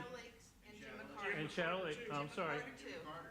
These are the people who have taken time out of their evening to come and oppose this number. Thank you, sir. Thank you very much. Is there anyone here who wishes, are you coming to speak against? Okay. My name is Line up, Teresa. y'all line up Sorry. if you're gonna do it. Let's get. My name is Teresa Wright, 912 Stallion Spirit Trail. My husband and I John, are the previous owners of the property in question. I too do not support the rezoning of the property to RUD. I actually would like to call out the inconsistencies of the zoning board for this property, which is why I believe the request needs to be reviewed in depth and question why it was recommended to be approved. On November 16th, 2021, we received a letter from the county notifying us of a zoning violation for running a venue. We were an LLC running a business on the property. Venues are only allowed in RUD, the same zoning that he is applying for. In the letter, we were told you have 15 days from the mailing of this letter to remove the violation from your property to avoid further action. We would be taken to court, and we were going to be charged $465 per day per violation. I have a copy of that letter. I'll leave that over there when I'm done. And the violation currently happening on the property has not been removed. I would like the confirmation that he has been charged $465 per day per violation for the last 3 to 4 months That's a $40,000 to $50,000 fine. I have a copy of that letter. I'll give it to you. But did the zoning tell him the same thing we were told? That it's a business and you're not allowed on RSF 40. We were told we could not continue to operate while going through the rezoning for RUD. Why is he being allowed to continue to violate the code while going through the process? No animals have been removed from the property. We were told that even if we rezoned to RUD, we would need to get a traffic impact analysis done, even though the property had been running as a venue since 2006, before the neighborhood was there. That's another $3,000 to $4,000 for a TIA. He mentions he's going to be running a business on the property, yet initial ruling for the rezoning says he doesn't need a traffic impact analysis. It's right on the recommendation. Why? It's part of the whole process of going to RUD. He's rented out the property to a 4-H group, as my husband mentioned, and there's parking all over the street. Why does he not have to do a TIA? It looks at parking. When we owned the property, as my husband said, we had him park on grassy lots so that it was no parking on the street. There's not enough parking over there for what he wants to do. Remember, this isn't somebody having friends over and they have to park on the street. This is a business. He says he's going to be running a business.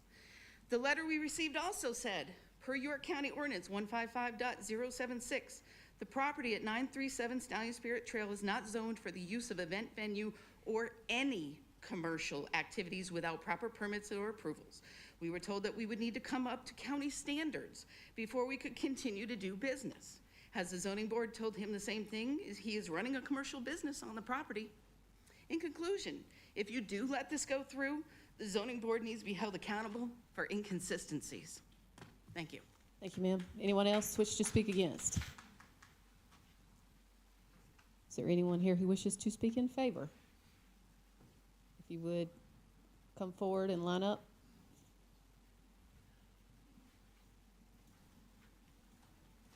Good evening. My name is Jonathan Beamgard. I live at 1840 Beamgard Road. My family has lived on Beamgard Road for 6 generations. This farm, this area that we're talking about is within 3 miles of my home. I know Mr. William Ratchford. I have known him for over 15 years. He's a man of integrity. I've heard some character, going against his character tonight that hurts me, number one. But I will say this about the man. He is wanting to establish a family home. Plain and simple, he's wanting a place to raise his family. He has already permitted and is in the process of building his home. He does have a barn. He has horse arenas there that were already there. He bought it that way. He hasn't added any structures to the property other than the home that he's currently building that is permitted. He is not in violation of anything in that matter. The episodes with the animals, they're miniature horses. He has these animals for his children to learn and to be a part of nature. He is trying to raise his family the right way and be a good county citizen. I work with William Ratchford, and I have for 15 years. I have been around his family. They are good people. These people are going to be assets to York County. It is not his intention to develop this into apartment communities. Believe me, he owns and operates apartment communities, even in this county, and they are ran correctly. He has no intention of developing this and building houses on this property. This is his home. He is not trying to run a cattle farm. He is not trying to run a pig farm. He's going to build his house on this property. Who would want to live beside that? I ask you to consider letting him go forward with this, and I hope that you consider that he is going to be an asset to our community, and we're lucky to have the man and his family. Thank you. My name is Kylie Beamgard. I live at 1840 Beamgard Road, and I'm 14 years old. I have been experiencing 4-H and agriculture my entire life. Ever since I was an infant, this is who I am as a person. I've been experiencing horses, cows, chickens, anything you've dealt with, name it, I've done it. And 4-H is such an asset to York County as a whole. Agriculture is such a big part of who we are. But the problem is, especially in the equestrian community, we don't have a lot of arenas that are within reach that we can travel to. Our 4-H group has a lot of kids whose parents are working long hours, who can't afford to drive all that way to arenas that are safe and that we trust to put our horses and children in. And Mr. Ratchford has been very kind to us and allowed us to visit his animals and allow us to expose these children to things. Allowing children to see these things is so important, and it's a big part of who I am, and I think it really helps these kids experience life and get to be responsible. And a lot of these kids won't have this if they aren't allowed this situation. We don't have many places where we can safely let them feel and touch and really see these horses and really see these cows. Our group competes statewide, and we do all that kind of stuff. But we're just now getting to where we can go see these things and really see them in person. And I am blessed that I do live on a horse farm, and I've seen this stuff a long time. But a lot of these kids who really, really want to do 4-H don't have the animals, and they don't have the place to do it, and they just don't get those chances. And what we're trying to fight for as a 4-H group and as a friend to Mr. Ratchford is we're trying to let these kids get that experience because they really want to. And I could name at least 20 kids off the top of my head who are fighting for this situation because this is what they want. They want it bad. And I just really hope you will consider how important 4-H is to York County and how bad some of these kids really want this and that they won't get these situations and these experiences without them. Thank you.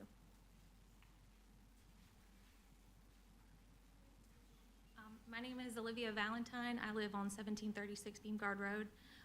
I have lived in Clover my whole life. I was a 4-H kid my whole life. And in 2008, I became a 4-H leader. So I've been working, I mostly do the equestrian, so I've been working with kids with the equestrian group since 2008. And I work in the Clover Middle School and also the high school, and we work with FFA as well. Our kids, I go in the classroom and I show them slides and I show them pictures and I show them videos. But the opportunity we've been given here is a safe arena that, like my sister said, is very close, that our parents can get to, that the buses can bring the children to if we needed to, that the kids can get in that arena and actually touch a real horse. As far as our parking and our trailers go, we make sure we're parked on the property, down past the barns, and we keep all of our cars off the street and in the parking lot. We have specifically told all of our parents that as well. We really don't want to inconvenience a neighborhood. I know how I would feel, I guess, if somebody was parked in front of my house as well.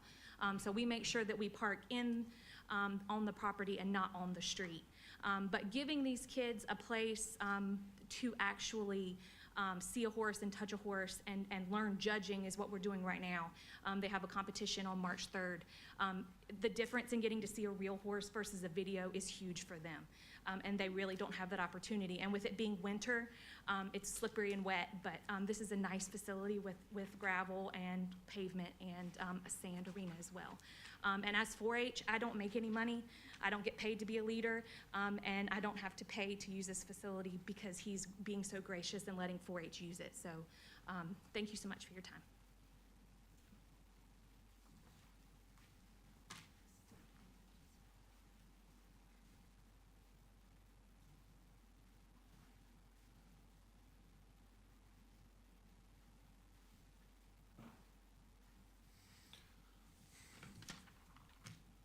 My name's William Ratchford.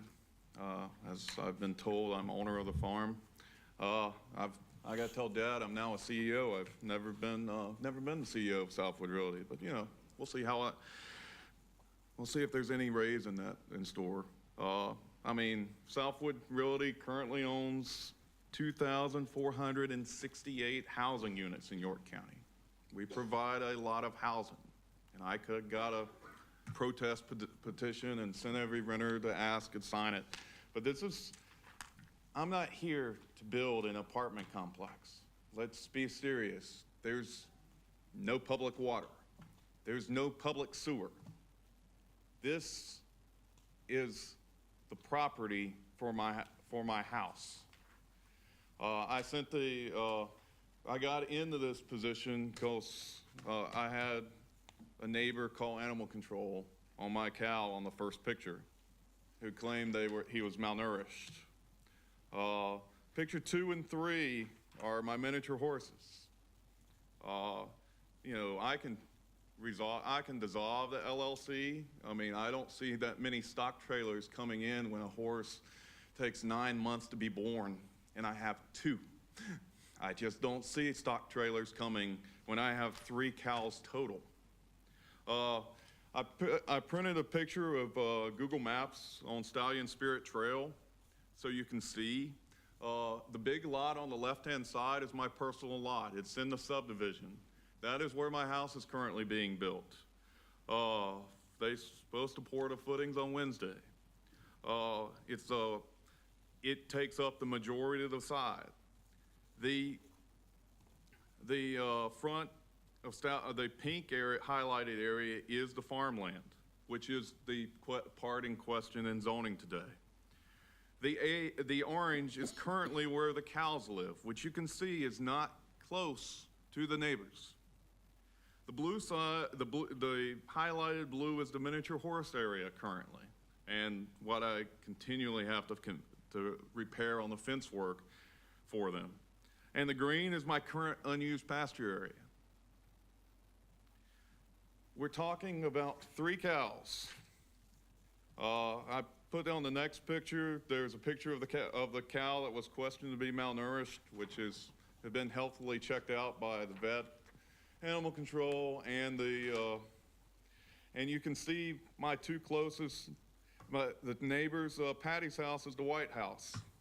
The other neighbor is Jada in the greenhouse. That's where he currently lives. I printed Google Maps, and these are from 2019 of the street view, which shows that, you know, it shows the outdoor arena. This was an equestrian subdivision. These neighbors bought in to knowing that there was a farm there. It was an original cattle farm in the 50s. It was redone as a horse farm with 17 stalls. They wanted to move close to a farm. You know, as owners of the horse arena and 17-stall barn and maintenance shelter at Cherokee Farms, the farm offers boarding to the neighbors, but there are currently no neighbors who help offset the cost of the facility. My plan for the farm is as follows. I've started building my house to relocate back to York County, back to my family roots. My family, the Ratchford family, has been moving between York County and Gaston County since before the Revolutionary War. For about 150 years, we didn't know which county we lived in. You know, I want the front of the farm to continue the use as a horse riding facility. Gypsy Gate Stables has paid $100 total to use that farm, the area. 4-H and FFA have been using the arenas for free. I want to help the community. The community needs places to learn on farming.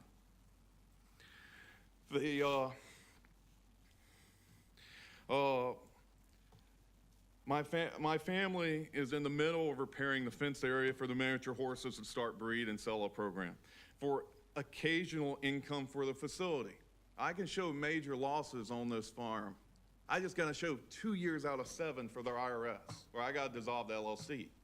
But this LLC is in my family trust to be preserved for my family. And I don't like to get into money situations, but that's why it's in a family trust. My oldest son is autistic. It's so that middle house can go to him and that he has a place to live in. The current pasture has three cows living there. They were bought for meat production and to teaching my three children about chores, life, where food comes. The other function is to help maintain the grounds and the pastures. I don't have the 14 horses that Rideability and the Wrights and the Crusoes had on that farm. I have 2, and miniature horses can only be on less than a quarter acre or they'll founder and die.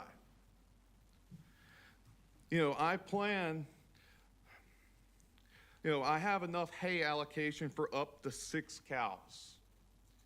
I have to show a profit. If I start buying hay, there goes all profit. So that's the reason why it's not going to be a giant cow farm. There's 4 ducks, which is technically not allowed under RS-40, but they're technically, if I release them into the lake that we have, they're considered wild ducks, and then they're fine.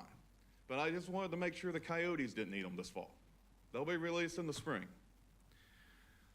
I have 10 laying hens. The current rule is 6 on a 1-acre lot. I could divide the property in 2 lots and have 12 chickens. I'll be fine. But they're for egg rotation. They're my autistic son's hobby.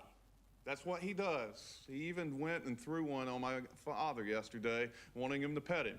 It was just the farm just has to show that soluble business for the IRS. I could dissolve it and it become personal liability, but the LLC is just for stability, to make sure that, in case somebody did sue me, because it does happen. I've reached out to the neighbors I have 3 neighbors in Cherokee Farms that actually touched the edge of my pastures. Miss Withers, Miss Patty Gallagher, and the White family. I have asked what animals they'd like to see, what animals they won't see. And my cows are only right next to the White family as for right now. I plan on keeping the horses in the other pasture as we move into the fall and can move to the farm. We would buy larger horses. It's just when you have horses, you want to be there all the time. There have been rumors that I don't check on my animals. Somebody in my family, between my wife and I, go every day to feed and take care of our animals. The animals have been checked out by multiple farmers in the area. They've been checked out by animal control, and veterinarian Kent Thames has all deemed the animals in proper shape. What will the neighborhood see the difference before and after this zoning? When Rideability and there was 14 horses in May, there's a lot less horses now. There should be a lot less neighing and noise. The last 3 boarding horses of the neighborhood left in October. I can't put 14 horses back on by myself. I'm just not going to pay for that. But this is a horse riding community. How am I going to have to do this? That's how, as you can see from the front of the Google pictures and that stuff, I want to keep that riding facility facade, that look for the equestrian farm. The neighbors could still technically board. That still shows the intent that neighborhood was built for. But I have to have something to maintain the back. And I did not think 3 cows were going to be the issue. I mean, if they want to be, claim themselves as horses, I mean, that's fine. We will see, in the future, they'll see more miniature horses. I mean, the miniature horse is literally this tall, so you can't see them over most fences or even through most fences. That we still plan on about 2 riding events a month between, between the 4-H and the FFA and whoever wants to use it, so there's still horses in the neighborhood. And that there is still a use that York County children can learn about animals. because that's what this district was known for. You know, as my children raise additional animals and crops, it can be done reasonably and responsibly. You know, it can be limited to, you know, rabbits, goats, donkeys, sheep, llamas, gardening, but you got to remember, I'm living beside the area as well. I'm going to keep and not overproduce the farm. Also, if I'm building this house next door, you would think the next owner would be buying my house and the farm if it somehow got out of the trust. But I can deed restrict my trust for my children so that somebody in my family can have this land. And it's been done before. You know, my my wife's grandfather has deed restricted his farm for the future of the Herndon family, that a Herndon will always be in that farm. And I could do the same thing. I just need the use for my children to be able to enjoy this farmland that we have. And, you know, as cause of spot zoning, it's 15.5 acre piece of land compared to acre and a half lots. It was never meant to be the same. It was mentioned in the HOA bylaws, but it was never put into HOA because this piece is special and it's different. It is a farm, and that's what we're trying to make it.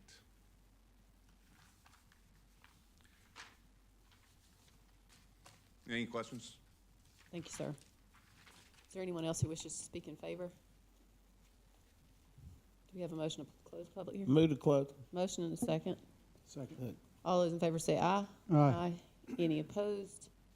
Hearing none, public hearing is closed. Do we have a new motion? I make a motion to go to approve first reading. Second. Motion and a second to approve first reading. Any discussion? So, as you know, I appreciate everybody's comments tonight, feedback. This is critical. You know, as we go through, you know, there are 3 readings through this process.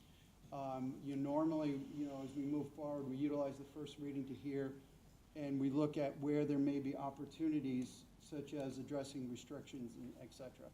So tonight, again, the reason for my second on here is to approve that second is to look at what are our options between the first and the second reading. So I just want to share with you, there is 2 more readings, but we're going to look at all options, you know, as we move from first to second. So thank you. Mr. Atkins? Well, I've made a trip out there, and I don't see anything as far as wrong with these animals. They look perfectly healthy, and I guess there's several different ways people might can come to reason, but when I run, you know, I run strictly for the preservation of York County and agriculture and all, and I don't think that comes as no surprise to anyone, but Mr. Roddy?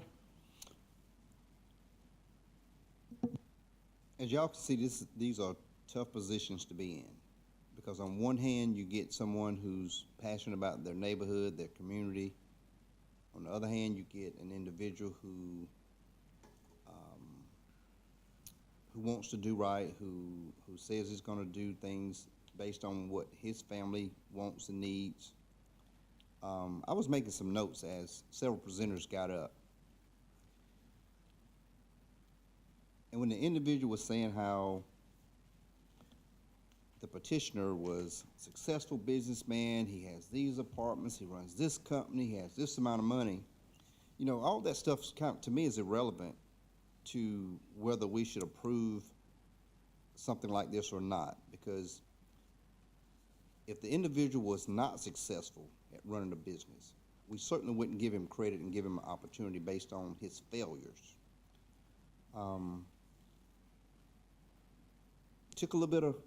You took it on the chin sitting here tonight by some people that supposed to be your neighbors.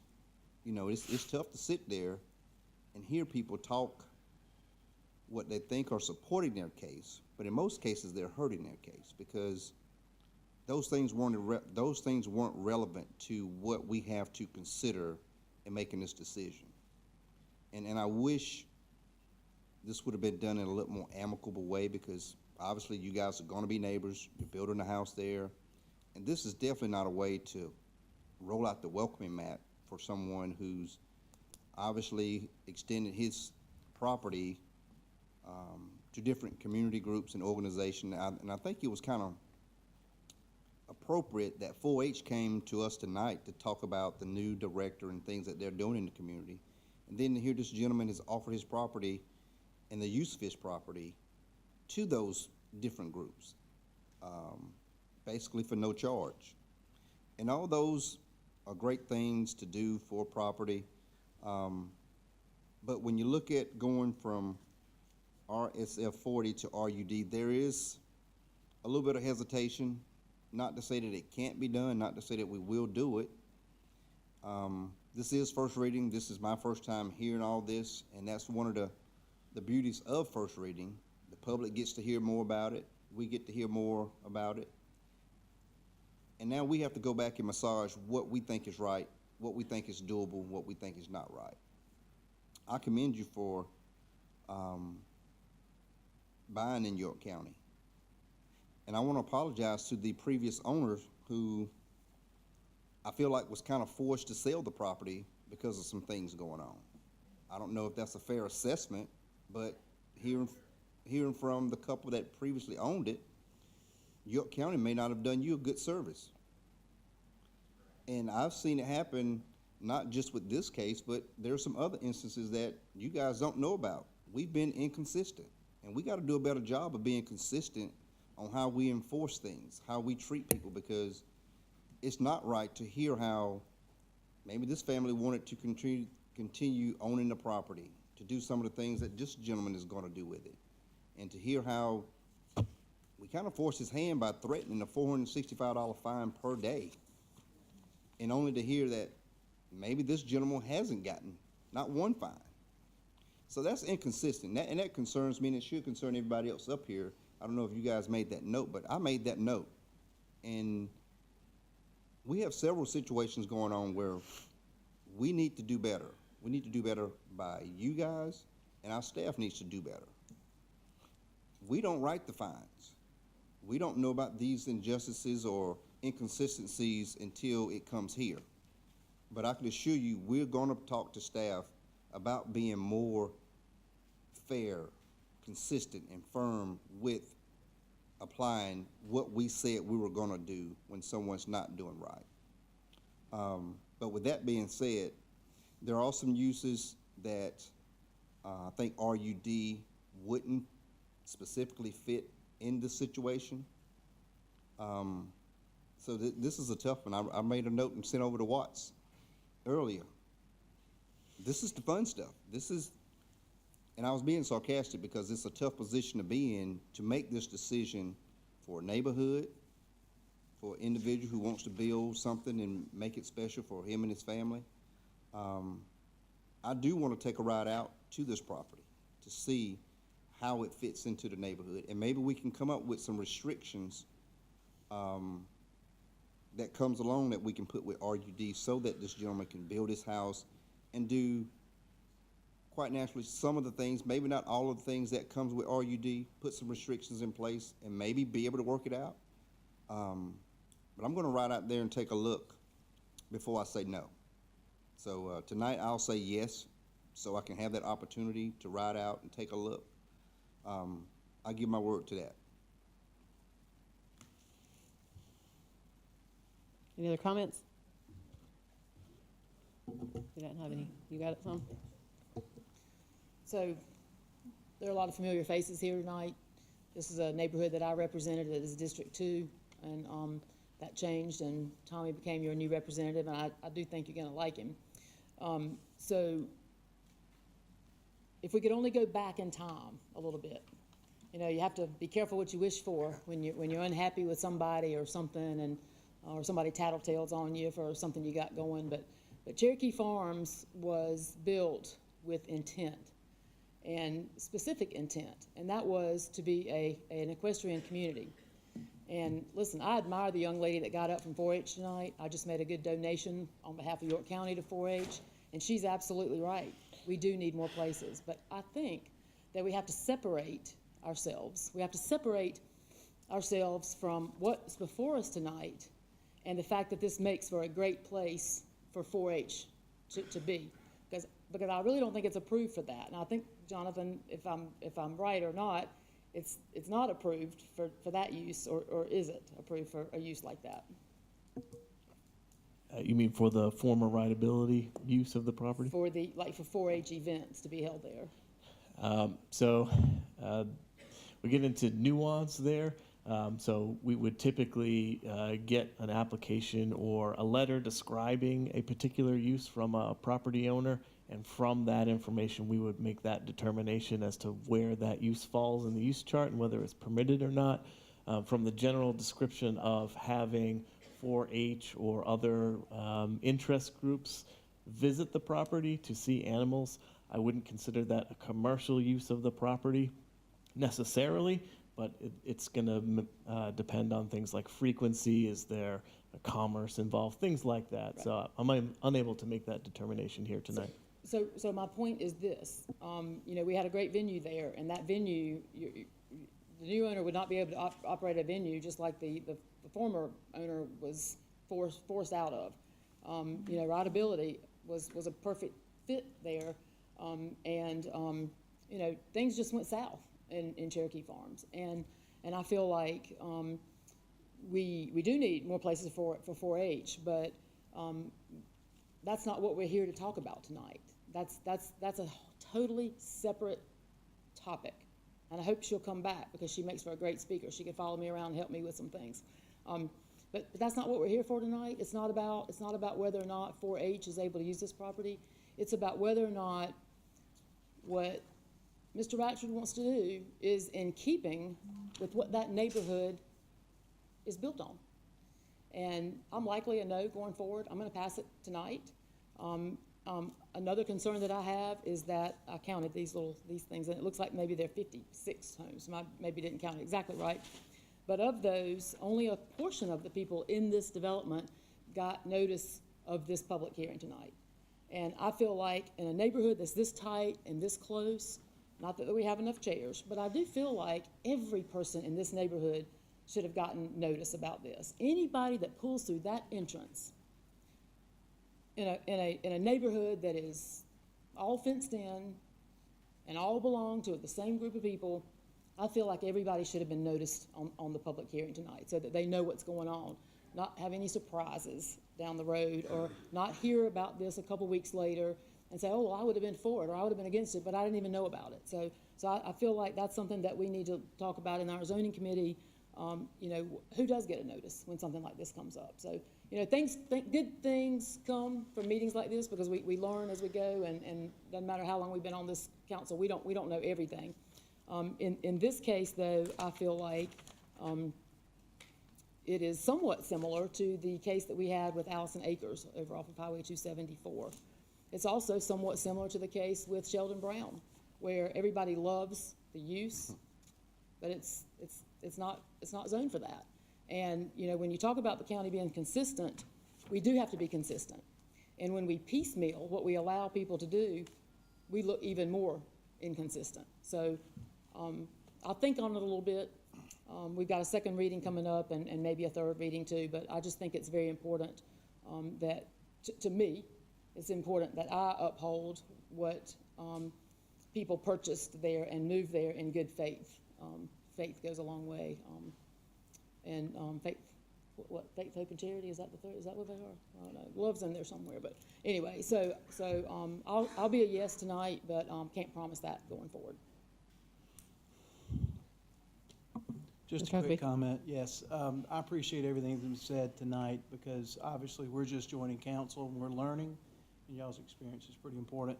And I want to thank everybody that came out and spoke on both sides of this issue because it helps us in the due diligence we need to do through the next two readings. So thank you for being here tonight. I'll wrap this up since I'm the last one to speak. I do support first reading on this, and I'll reiterate the fact that that is standard practice here for our council, is to give a property owner the opportunity to work through these things and to find some compromise with his neighbors if he can do that. I don't like how it started out. I don't know if there was an offer to to invite, you know, especially when you have developers who are doing something, which in this case is not, you're a personal property owner, but I would suggest that perhaps you ask staff or one of the members of staff to help you at least hold a meeting and sit down and listen, because the thing that I'm confused about is that I'm hearing the community say they support commercial use as long as it's a horse. That's not allowed. They support the event center, which I think is a mistake on council's part. I think we should have found a way to support the agritourism horse event venue. That is, to me, a still on deck that we're trying to figure out how to deal with that. I think we should figure out a way to make that happen. It sounded like the neighbors were okay with that, with the event center too. The thing that, I get the complaints that have been made from the community, but I would urge you all to sit down and think of what is it that you're concerned about. There might very well be a way that he can accommodate you with deed restriction. If there are folks that think that, you know, the fear of having 50 pigs, if that's what it is, and he has clearly no intention of doing that, there's a way to fix those kinds of things and to talk cooperatively. It sounded to me like his vision is not something that folks object to. It's what might happen if somebody else comes here. And I think we need to think about the here and now and figure out ways to try and work cooperatively together. I hope that happens. I hope that you will take advantage of having staff maybe have that community meeting and help facilitate that with you, just to get down to some of what those issues are. All those in favor of first reading say aye. Aye. Any opposed? Hearing none, motion carries.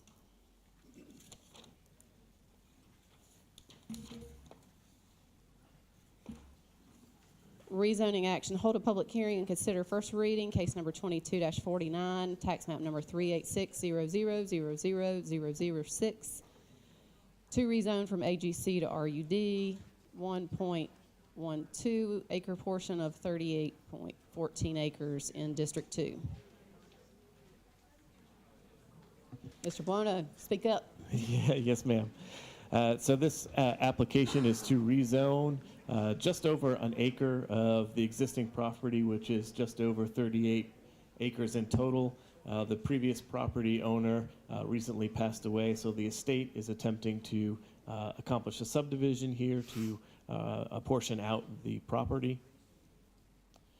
So the blue square there on the map is the area that is being requested to be rezoned to RUD, and they need the RUD district to get to that 1 acre lot size. Otherwise, the agricultural district, which is currently there, requires 5 acres. And you can see the land use map on the right there showing this area as agricultural and abutting immediately adjacent to a rural residential land use designation. And the vicinity is a mix of agricultural conservation and RSF 40. Staff recommends approval with a condition for this rezoning. The application is mostly consistent with the comp plan and the future land use map.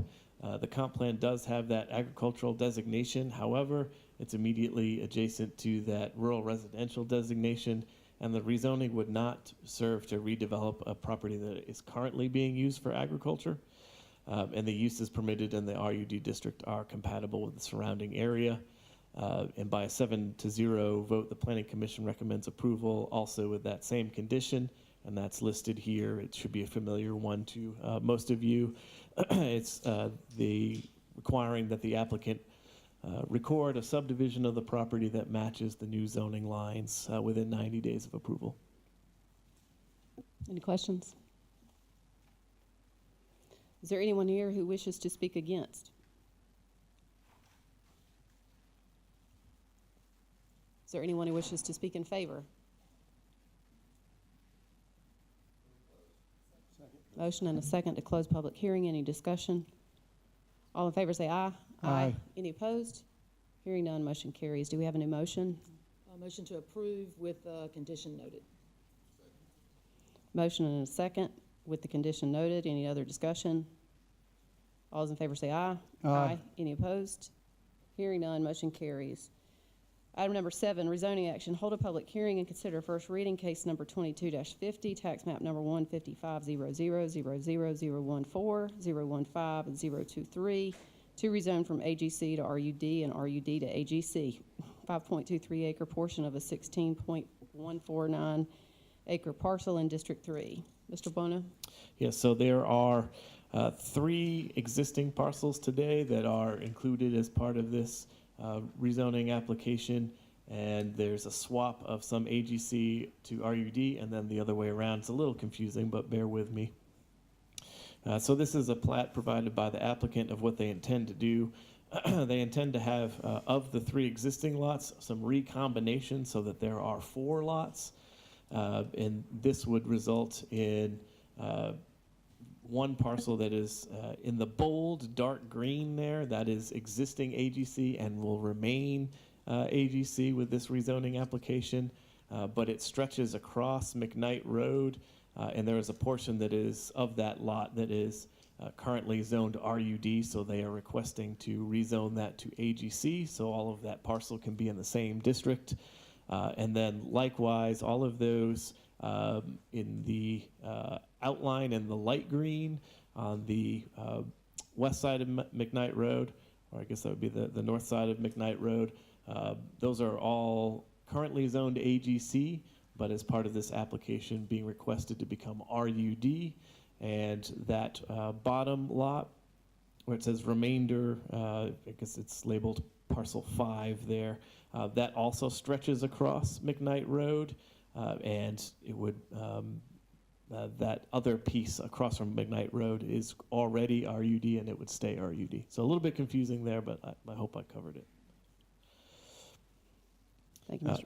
Yes, here is the future land use map. You can see it's all agricultural there for the future land use map. And for the zoning district, there's a mix of agricultural conservation and the rural development in that immediate vicinity. And staff recommends approval with a condition. It's mostly consistent with the comp plan and future land use map. Again, this rezoning does not serve to redevelop property that is currently used for agriculture. It's mostly just a line swap, creating 1 additional lot total. The uses permitted in the RUD district are compatible with the surrounding area, and it would also eliminate the split zone status of 2 of the existing parcels. By a vote of 7-0, the Planning Commission likewise recommends approval with that same condition. And this one is similar to the last condition in the previous rezoning, such that they have to record a recombination plat that matches that they submitted with the rezoning application. And so this condition is looking for that plat that becomes recorded within 90 days to match what they've submitted, and that was the previous slide that I showed you. Move to close. You're going to go ahead and close it. Move to approve. Move to approve. We haven't had the public hearing yet. Easy. So are there any questions of staff? Yeah, we have a public hearing. Any questions of staff before we move to the public hearing? Is there anyone here who wishes to speak against this request? Is there anyone who wishes to speak in favor? I'm here to speak in favor if you need me. If you want to speak, here's your time. I'm good. Okay. Do we have a motion to close public hearing? Yes. Thank you, sir. Close it. Second. We have a motion and a second to close public hearing. Any discussion? I want to say one thing. Y'all milk cows, work on trucks, and then try to learn parliamentary procedure. You're doing good. All those in favor say aye. Aye. Any opposed? Hearing none, public hearing is closed. Do we have a new motion? Yes. Motion to close. This one's to approve. To approve. Yeah. Second? Motion and a second to approve. Any discussion? Madam Chair, can I clarify if that's with the condition? With the condition? Big one. Yep. And you accept the condition? Yeah, second. All right. Yep. Motion and second with the condition noted. Any other discussion? All those in favor say aye. Aye. Any opposed? Hearing none, motion carries. We now go to old business, which the only item we have is number 10 in consent. Council to amend and provide third reading of an ordinance to amend Chapter 33 of the York County Code of Ordinances in order to clarify definitions related to employee classification, to refine policies and procedures related to recruitment, equal opportunity standing, hiring practices, reclassifications, performance appraisals, termination of employment and resignation practices, to create an alternative work arrangement policy, to replace the telecommuting policy, to amend the workers' compensation and annual leave policies, to amend the county substance abuse policy, including requirements for post-accident testing, to amend the inclement weather policy, and to provide for other matters relating thereto. Yeah, so I went ahead and removed this. I mean, there's a lot here from within this request. I think that this one, I think we need to spend a little bit more time to at least understand the details of this. I would recommend we do refer this to the Finance Committee for a review, for understanding, and then we can then make recommendations after that. So is the motion to defer? Motion to defer. Is there a second? I'll second. We have a motion and a second for deferral. Any discussion? I have a question about the ordinance. Are we not, what are we currently operating under now as far as some of these, as far as the alternative work arrangements, termination of employment? What are we looking to address now that we don't already have in place? Specifically, the flexible work schedule, this new ordinance would document, there's going to be a form that's filled out and provided to the county manager for his approval. Right now, it's on a department head basis. We're going to probably over the next year have the HR ordinance, a couple of changes made to it. As we go through that, there's an awful lot inside of that. All of these are things that need to be done in management's perspective, but of course, we don't mind discussing that with the Finance and Operations Committee either. I think it might make sense because I think council, I had several questions who were asking me if you look at all of the changes that were made and not being able to know with the reclassifications, does that in any way impact the class and comp study that's about to come forward? Are there any concerns that we need? The maternity issue doesn't look like it was included in that, which was something that I guess was referred, so I don't know if there was a recommendation from F&O. I think it's just an opportunity since we haven't had, I think first reading was by title only. And so this might give council an opportunity to just get some additional information. So we wait the third reading to now want to send it to F&O? I think the changes weren't made until between second and third, and the first opportunity to take a look at it at second reading, all these changes weren't in here. I don't think there's necessarily going to be a holdup other than just to refer it and let council take a look at it. I'm perfectly fine with doing it in Finance and Operations since the personnel policies go through that. And if F&O wants to have their meeting a little early so that we can put it on the agenda, if there's any is there any urgency to get this passed? No, ma'am. There you have it. Okay, listen, we're happy to talk about this in F&O, but I would like to stay ahead of the game, because what we're doing now is we're pushing this out. You know, what I would like to ask is for those members of that committee to look at this and have your questions ready, maybe go ahead and send those questions in and get those questions answered at the next committee so that we're not waiting for answers for for another Finance and Operations Committee to hear the answers. So any questions that you've got, if you just send those in, I'd ask if you give those to Karen, anybody on council, give those to Karen, and then we can address those. We'll have those answers when we meet. Mr. Huckabee? Yeah, just a quick comment. I think the constituents that called me on this issue were concerned about the work from home component to this.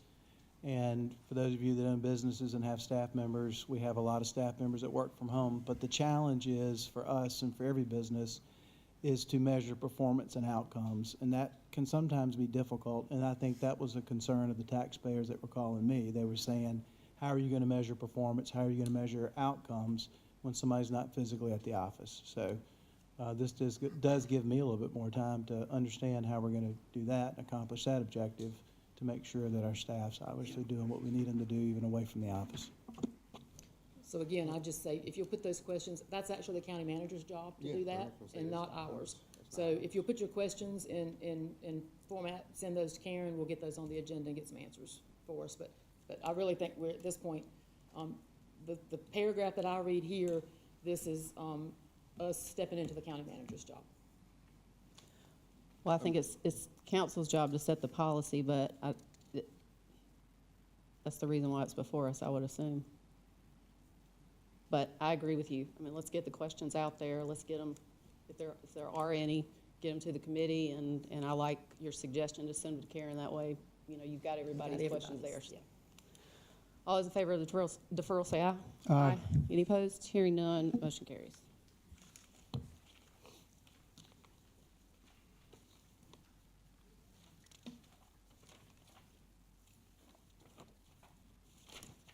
All right, what page are we on?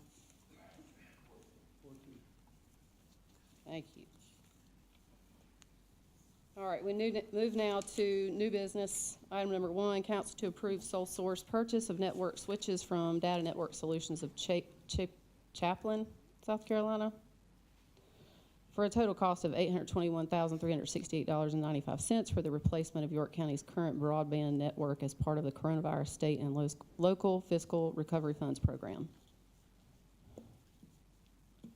Move to approve. Motion and a second. Any discussion? All those in favor say aye. Aye. Any opposed? Hearing none, motion carries. Council to consider first reading of an ordinance to amend York County Code of Ordinances, Chapter 31, County Policies, Section 31.01, Land Development Fee Schedule, to create fees for design exceptions to the Land Development Manual, sketch plan reviews, as-built drawing reviews, and to revise sign production fees and improvement guarantee fund fees, to provide for a public hearing, and to provide for other matters relating thereto. Move to approve. Second. Motion and a second. Do we have any comments from management on that? Is this coming from planning department, or is this coming from? So it's a mix of planning and public works. So generally, there are a few items, new types of reviews, such as-built, and the potential to add design exceptions to the LDM, the Land Development Manual, that we do not currently charge for. So there's a gap there. And in addition to that, there are some fee adjustments for signs and road bonds, and those are based on the cost of material for those items. Are we looking at any significant increases or just? It depends on your definition of significant, but for example, in the road bonds, what by ordinance is called the Improvement Guarantee Fund, if you're doing a local roadway section with curb and gutter, that's currently $55 per foot of roadway. That would run to $75 in the draft here. For local roadway with ditch, it's currently $40. That would go to $65. And for the light commercial industrial roadway section, that's currently $70. And that would go to $95. And all of the signs, virtually all of the signs currently run the range of $75 to $150. And this puts all of the signs at $150 with the exception of street name, which would be $100.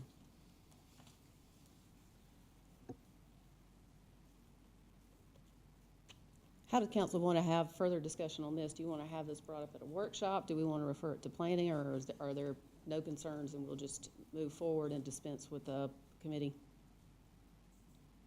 We can decide at the second reading, but I'd invite some discussion now if anybody's got any comments. I'd just like to see a breakdown of it, and it was probably in the packet, but yeah, that's what I thought. Packets Does big. this fall under, what committee would this fall under, Jonathan? Is this zoning? Or is it- I believe fees fall under FNO. Correct me if I'm wrong, Mr. We're just Kimber. going to throw it all. I don't know. We can handle it. So how about can we just refer this to FNO? Let's pass first reading and just refer it to FNO. I think that's appropriate. All those in favor say aye. Aye. Any opposed? Hearing none, matter is referred. Committee and other reports. Chairman William Bump Roddy, Public Works. Public Works Committee met on January the 24th. Slight correction on the agenda said 25th, and I wasn't meeting on my birthday, so I know it wasn't the 25th. We heard from staff about a growing issue of taking large and bulky items at our convenience centers. We've asked staff to draft an ordinance and make some recommendations to limit those items. We also heard from staff on use of our landfill. We're starting to see an increased number of unsecured loads entering into the landfill. And as we all know, if you're traveling our highways with unsecured loads, it has the tendency to allow trash and debris to fall off. And if you're coming up Highway 5, as I do, and probably some of your other roads throughout the county, you're seeing a lot of trash and things on the side of the road that we just cannot continue to allow. And we feel like the unsecured loads are contributing to a lot of the trash and debris that we're seeing on sides of the road.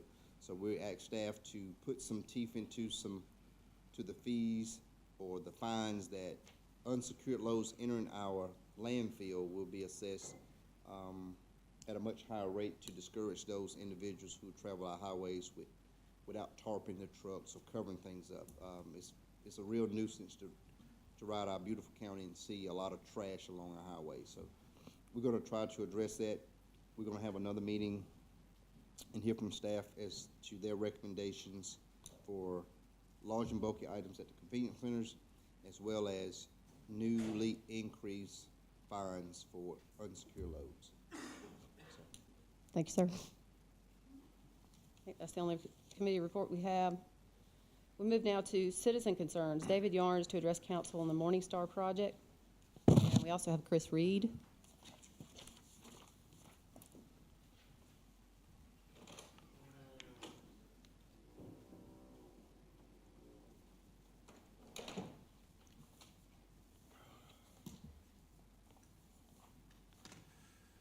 Well, thanks, council members, for allowing us to come and address.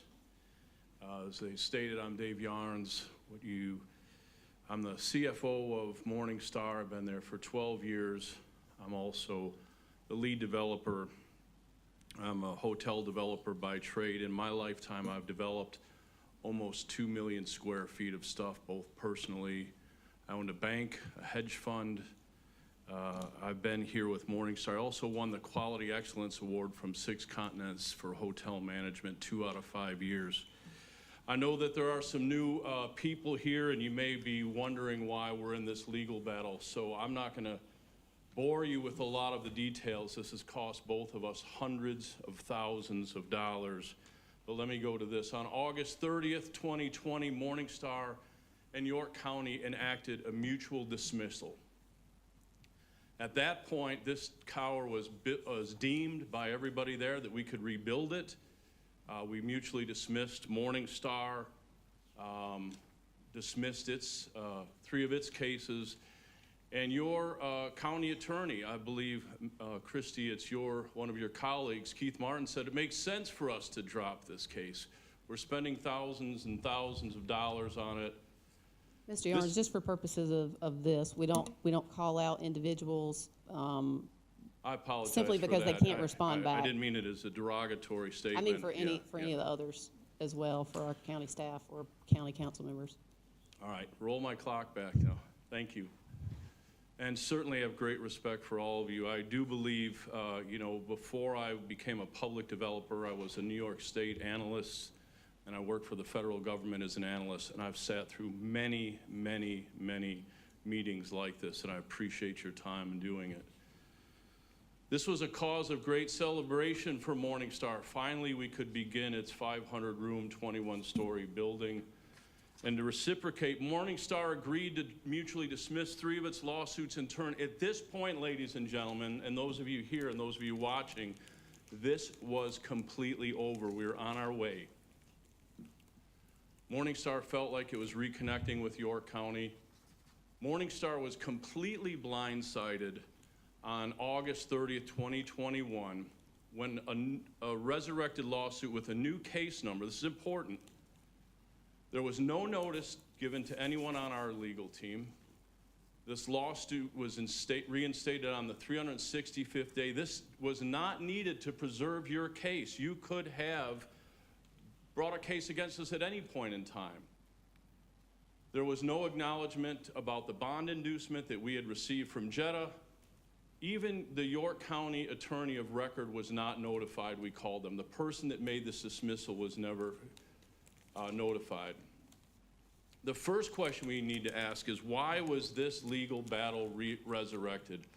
Who prepared this frivolous lawsuit that cost the county and Morningstar to spend hundreds of thousands of dollars? Why was there no call to Morningstar to ask on our progress, ask about our plan submission schedule, ask us anything? There was not. I defy anyone to find one common email question that came to Morningstar during this time. There were only correspondence with Morningstar came when we got notice of your lawsuit. Is that the way York County treats its people? Was there a time frame that Morningstar missed? No. There was no time frame under this dismissal that we were supposed to prove anything or do anything. Not at all. Did Morningstar do any unpermitted work? No. Why did York County want to deem this as a nuisance when just a year ago they had agreed to rebuild it? Was there something that happened in that period of time? Did bricks fall off? Did the tower somehow change? No. Did anyone from York County contact Morningstar for anything? I think this is a question you need to ask your staff. Did anybody ask us anything or request any updates? No, not a phone call, letter. Did York County officials know that once they re-engaged the lawsuit, whose ultimate end was to destroy this tower, that it would be impossible for Morningstar to move forward and to keep its momentum and progress going? We have to conclude they did. If York County had not resurrected the lawsuit under a new case number, and again, as a developer, I've built millions of probably going on $1.5 to $2 million worth of square feet of things. I owned a hotel, I owned a theater, I've built all kinds of things. We would have been doing a groundbreaking today. We brought everybody in. These were the members of your staff that came to meet with us. We asked them why this happened, why this decision was made. Morningstar detailed what they were doing. Ziegler was retained by us. We were working with Ziegler Financial. This is the biggest in the country. Ziegler would not be involved in anything that's not sound. We received a $75 million tax-exempt bond. We had the best occurrence. This Hainsworth, Sinkler, and Boyd literally wrote the bond financing regulations. We had 60 subcontractors complete thorough on-site inspection, and we had a primary selection of J.E. Dunn, which is one of the largest in the country. They would never put their name on a project that wasn't going to go forward. We're computing the costs and the submissions, engaged in our architectural and engineering for preparing the plans, the documents. We also had a huge waiting list. I mean, absolutely massive demand for this. Morningstar discussed the timeline with your staff and its submissions. We introduced them to many of our staff and then told them about the other. This is a who's who list, ladies and gentlemen, of credible, seasoned individuals. Based on this meeting, we thought York County could not be bent on litigation, as they could not continue with the facts that we presented, and we wanted to end this egregious legal work. And again, on November 9th and December 9th, we sent additional letters to this county saying, let's just stop the litigation. We had done it once before. It cost over $300,000 to the taxpayers. Just let us build. York County's response, determined to move forward, and I think this is a question that needs answered. Who advised you in this? On two different occasions, they again petitioned the court to reinstate this costly lawsuit. This is the second question that needs to be answered by the citizens of York County. Is this the way the county treats a church wanting to restore its property? Not a phone call, not a call,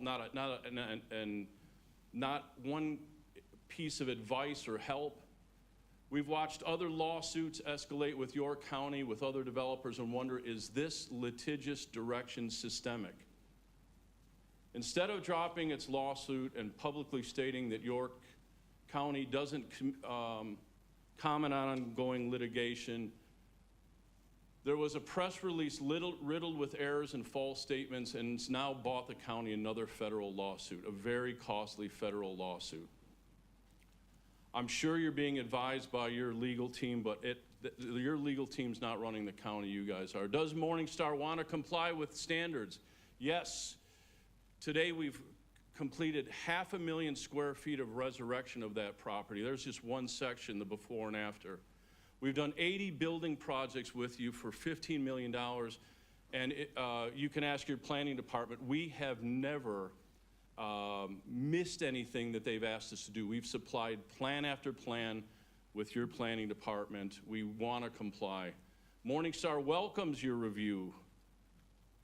In 2008-14, is the structure sound? Yes, it's sound. Ultimately, only after qualified, certified York County professionals. Listen, I am a certified contractor with North Carolina for things like steel erection, concrete, but only after you see our plans and qualified people comment on those plans can you make this determination. It's not looking, I'm going to stop there. York County Councilman Bumparati, I'm going to pass that one up based on your words to us. It's important, if Morningstar ever received a report that the tower was unable to be repaired, it would be irrational and foolish to try to restore it. Does Morningstar have the funds? I've heard this one before. I've heard the county more from, do you have the people? Do you have the funds? Is it sound? Do you have the right construction team? Morningstar is a publicly audited, financially sound entity. This property alone is some $50 million of appraised value. We received numerous offers, plus a $75 million bond. Morningstar additionally selected Ziegler. We have the resources and want to move forward. Could Morningstar done more to remodel the exterior? Yes.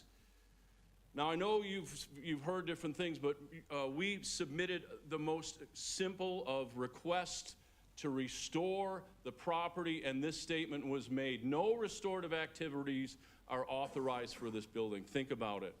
If it's a nuisance and you're not allowing me to do any restorative activities, you're trying to condemn the building. The third question that demands an answer, why did York County not allow any restoration? I'd heard something that we filed the wrong form or something. There's nothing said that. That is the statement that your commission made. Morningstar held a dedication ceremony on June 5th. There's a picture of it. We were told by York County officials that they thought this was a groundbreaking. This is what people were doing. They're standing outside of the building praying. Did they call or ask for clarity about our religious observation, what the difference between a groundbreaking and a prayer service was? No. Have there been any actual incidents of religious discrimination? Yes, the councilman, Buddy Moats, who was the chair of this council, oversaw the planning. Now listen to this. I see them as being made in the same mold as the old PTL, just as scheming. They're out to fleece investors of their units and to bilk them for every dime. If this statement was said about any other race or people, there would be riots. But aimed at us, nothing was done. In a recent press release, Morningstar was accused of calling this a holy war. This is extremely offensive to us. Both of these are discriminatory, extremely offensive, and to this date, we've not heard a public apology. The council saying, we're sorry that Buddy Moats called you PTL and scheming. We're sorry that we misquoted you. Nothing. Do we have background in this? Absolutely. We have over 120 residents in place. We've permitted everything with you. We've purchased it. That's our campus now. It's a beautiful campus. You see how the tower fits in. That's a lot of our before. That's after. It's the way that the campus looks now. It's a beautiful picture of the tower. Now, as a result of this frivolous county lawsuit, today, York County answered a petition by the United States Supreme Court of America when we're looking at escalating this discrimination. There's a new federal lawsuit today based on the last time I was here. The underlying case is now at the U.S. Supreme Court. It brings further costs. The questions that demand answers, these involved actions should be, those involved in these actions should be reprimanded or moved. York County should do everything within its power to apologize Morningstar and allow us to move forward. Who deemed the building a nuisance?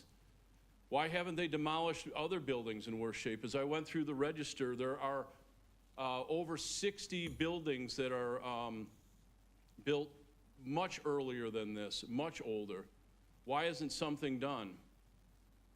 How can you claim a nuisance when you're saying no restorative activities are allowed? We have perimeter fence, security, lighting. We keep this whole campus free of debris. So another recent campus picture. Further questions that demand an answer. Who from your legal staff resurrected this lawsuit? Did they explain to you as the council the consequences? Did anyone from your staff call us and ask one question? Was there any other way around this? Could this have been solved with just a phone call? Could it have been solved with just talking to us? Who from your staff with the proper credentials licensure demanded that the tower be destroyed? Hear me out on this. Unless you see our plans for renovation with certified stamped drawings about what we're going to do, no one is qualified to make the decision that it can't be rebuilt. Can you live in the tower now? Absolutely not. It has to be restored. And those restorations are done with stamped, certified architectural and engineering drawings submitted to you for your approval and then given back to us. In lack of that, someone is making an unqualified guesstimate. Who deemed this a nuisance? Who determined no restorative activities? Why can't we clean the place up, fix the roof, clean the outside? Who authorized the press release? We have a Freedom of Information Act request saying who did this? These are the questions that we feel demand an answer. With great respect, I appreciate your public service. I understand that there are a lot of hard things that you face. This is nothing that this county should be involved in. This lawsuit should have never started. This helps no one. The tower hurts no one. It's within our ability to restore it. This is nothing the county should have ever been involved with. It's a tragedy that whoever told you to resurrect this lawsuit prevailed upon you. Thank you.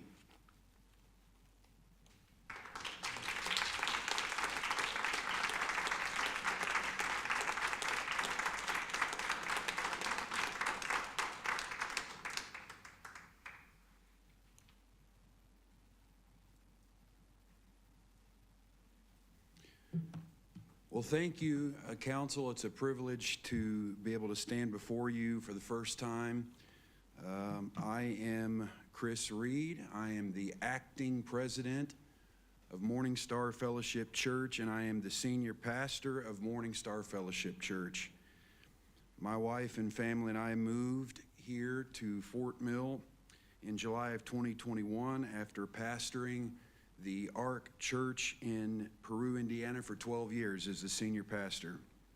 While there, we undertook working with the county there, Miami County, Indiana. We got building permits. We built additions to our church property there, acquired expansion of property.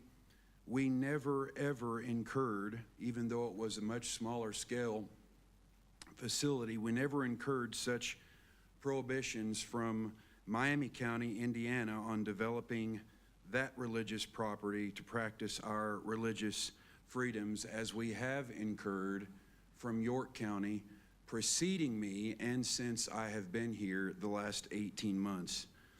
I am Rick Joyner's successor, and I fully 100% intend on fulfilling the tower vision completion.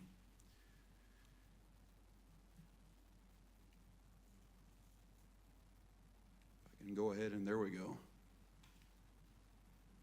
Morningstar purchased the Heritage International Ministry property in 2004. And since the beginning, Morningstar declared the property, including the tower, was for religious use It's part of our religious mandate, and it's part of our vision to care for the elderly. Malachi chapter 4, verses 5 and 6, to turn the hearts of the fathers to the children and the children to the fathers before the return of the Lord. The tower was set aside with plans to be a retirement or a refirement center for the fathers and mothers in the faith to come. For instance, my parents have moved here since then, and they are residents in our current facility that's developed, Heritage Court, to help them in retirement age to retire, to get engaged in the community, to get involved, to find purpose in their later years. This tower is an established structure that needs finished. And structural examinations, as Mr. Yarns showed from 2008, 2014, and 2018, have shown it is still viable and solid and is no danger to the community to remain and to be finished. And if anybody would be in danger, it would be the people who live there and work there. So if we thought it was really a danger, we would be the first ones to acknowledge that. Now, this is a historic tower that was built by the widow's mite. In other words, small donations from middle-class people.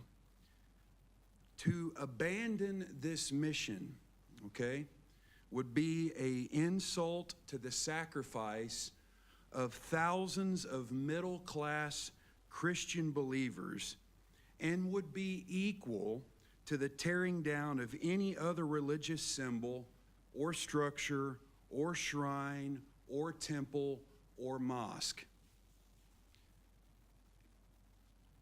Here you see from 2006 a Herald article where Rick Joyner, our founder, clearly expressed our heart to fully restore the facilities at Morning Star, because Morning Star wants to serve the community, and we do in various ways, especially helping the elderly.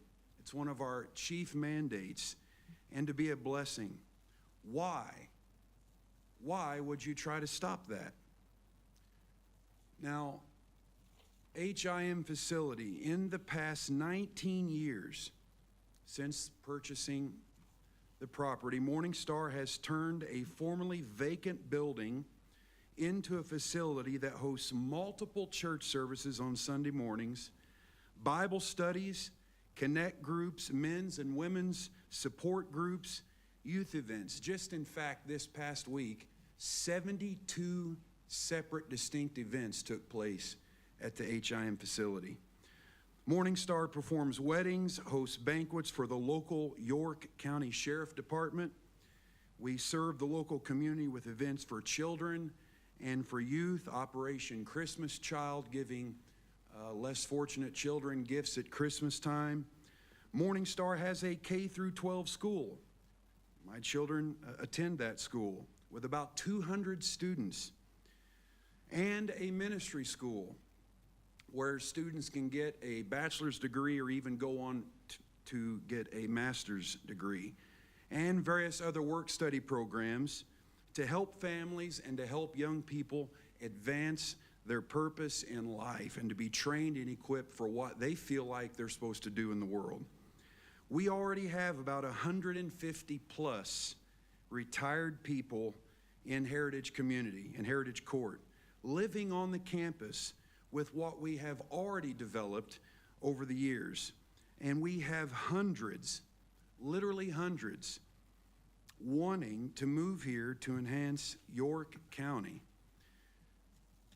Morning Star has restored over 70% of the property, over the 50 plus acres that we have, including the 500-room Heritage Hotel and the Heritage Court. And we are only wanting permission to finish what we have started. Now, in the last 18 months that I have been here, that's what I can speak to. And I can say in that time, our local church that I pastor has drastically, in 18 months, increased in attendance and increased by every measurement.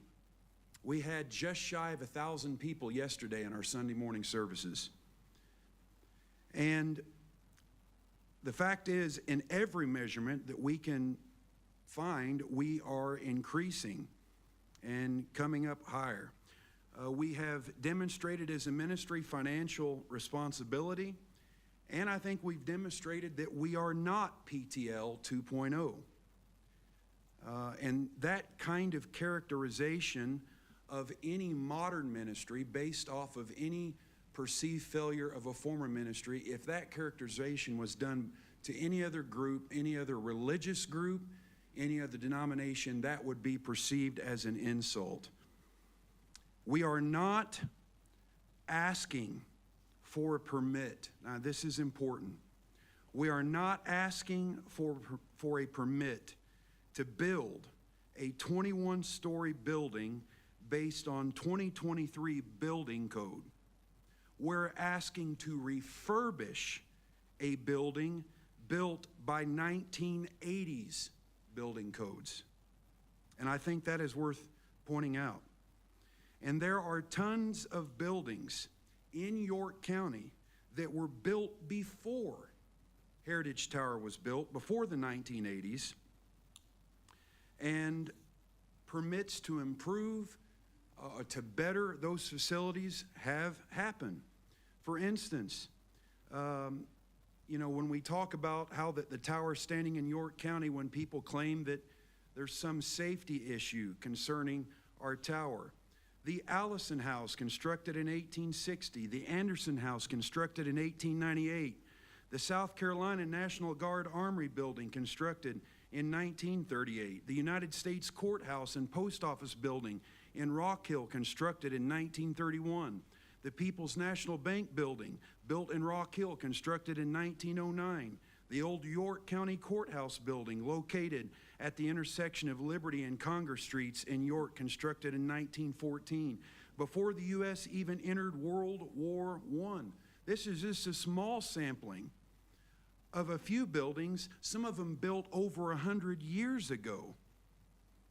And in all, approximately 40 buildings are cited on the National Historic Register for York County alone, all being much older than Heritage Tower, yet nobody raises alleged safety issues about the viability of older buildings, which is one of the reasons why we feel we are being persecuted and picked on because of our religious beliefs. The Morningstar Tower represents a significant asset to Morningstar. As it stands, it is worth $15 to $20 million, as it stands. And we can't understand why York County Council has spent so much time, hundreds of thousands of taxpayer dollars and effort on stopping the project. We're not asking for you to build it for us. We're just asking for government to get out of our way. You know, so many use the term of separation of church and state as if somehow the modern definition of that is to keep the church out of government. Well, in reality, if you read the original writings and Thomas Jefferson and the original intent, it was to keep the state out of the church, to stop the state from prohibiting church development and religious freedom. So all we want to do is finish this tower, which we're fully capable of doing, which Dave Yarnes showed that we've secured the full financing needed, the JETA bond, before the county reinstated the case on the 365th day of the agreed upon year dismissal.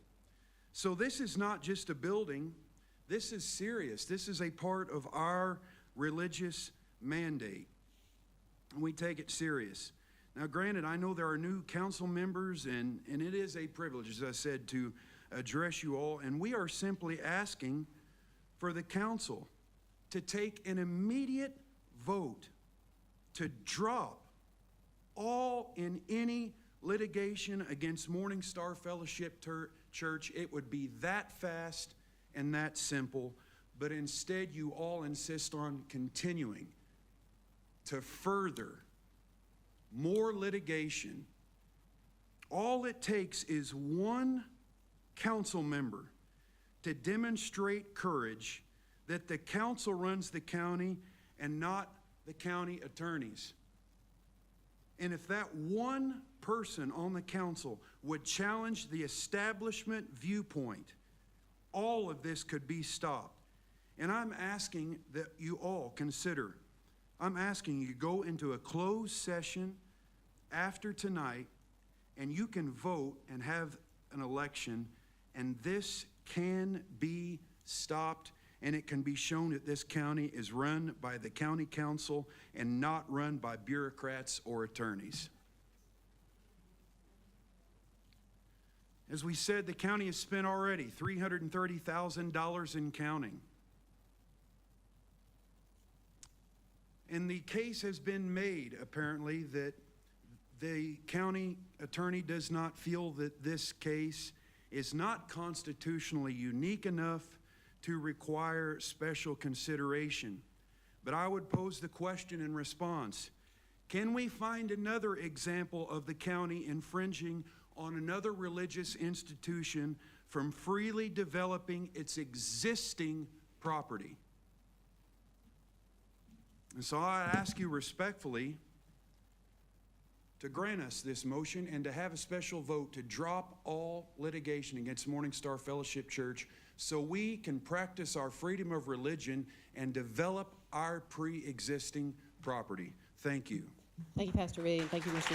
Yarnes.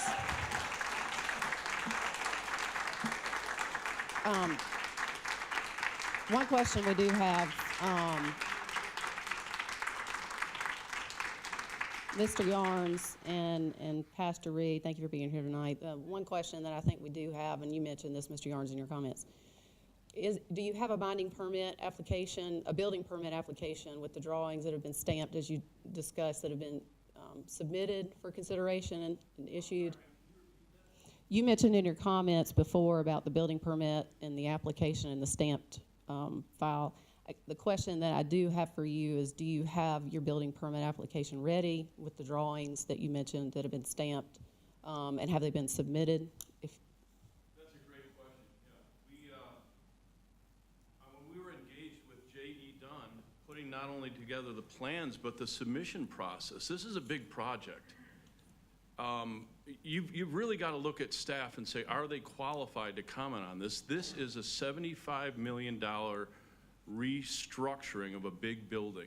So this is a very complicated, very precise effort. We have spent $200,000 in engineering studies. We'll bring those into you approximately. We have worked with J.E. Dunn to completely redo our understanding of how to rebuild this. We are ready, willing, and able to submit permits to you. Honestly, we've not been doing anything but focusing on litigation since the lawsuit came back up. We're ready, willing, and able to go. This requires, we've got an architect engaged, we've got all of our building consultants engaged, and now you've delayed us from a very favorable bond pricing. Am I answering the question right? We're ready, willing, and able. This is a very complicated. We spent hundreds of thousands of dollars on engineering studies. We'd love to show them to you. We'd love to put the permit together, submit it to you. We'd need to work with your development office too. Can you imagine any other developer, instead of asking Mr. them? Yarnes, I think the question was simply, have you submitted anything for the council to consider? Or Yes, for the we've county to submitted consider? time and time again. We submitted engineering studies to them. We've submitted, our original site plan was approved or was motioned to be approved. We never saw the approval on it. All of the structural components of the rebuilding were sent to York County. Am I answering the question correctly? I think the question was, is there anything currently pending that's been submitted? Do you have your application ready to move forward We with have construction? nothing that's pending with you. We're looking forward to doing that, yes. So I think council will take any of the information that you have provided and that you have on deck, and we'll certainly take that into consideration. We'd love to Thank you for provide being it here to you. tonight. Yeah, Thank you, sir.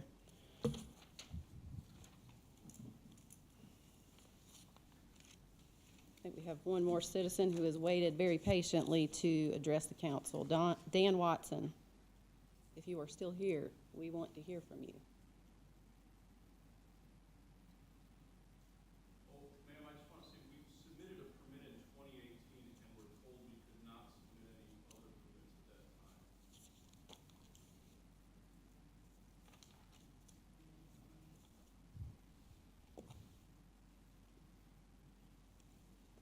Is Mr. Watson here?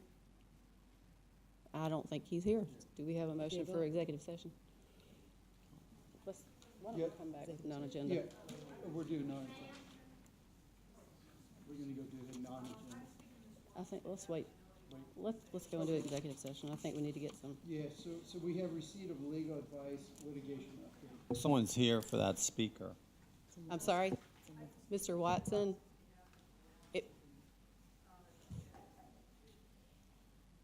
I think he was the one who signed up. You have to be the individual person who signs up for that. I think that issue is going to come up plenty of times, so he'll have an opportunity then. Thank you, ma'am. I think we do need a motion to suspend the rules to move the non-agenda comments until after the executive session. Do we have a motion for that? We have a motion to go into executive session. We need a motion to suspend the rules to Motion to suspend the rules. motion and second. We'll move the non-agenda comments until after executive session. And so our motion for executive session, please. Motion for executive session to I think we need to get into executive. John T. needs to be heard on something. Yeah, motion for executive session for receipt of legal advice, litigation update. Motion and a second. Any discussion? All those in favor say aye. Aye. Any opposed? Hearing none, we'll go straight into executive session.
don't believe we have any motions. We did suspend the rules to allow for non-agenda comments to come after executive session. Just a couple of things that I want to make sure. We had the memo that was circulated on the retiree benefit issue, and after speaking with David and management, want to refer that memo to Mr. Huckabee's committee. I understand you've agreed to take that issue on, and the purpose of it to be to review the memo, to look at the notice and any other options, and just explore if there's something else that can be done, work with management, and then to report back to council any. Does that include revising the plan for buyouts or eliminating the active employees as participants? I mean, everything's open? I would hope so. Explore any options, yeah. Other referral, I know that this was already pending before the council switched over. So the referral to JPS committee to revisit the policies and study and research the standard operating procedures and best practices for payroll, and to revisit the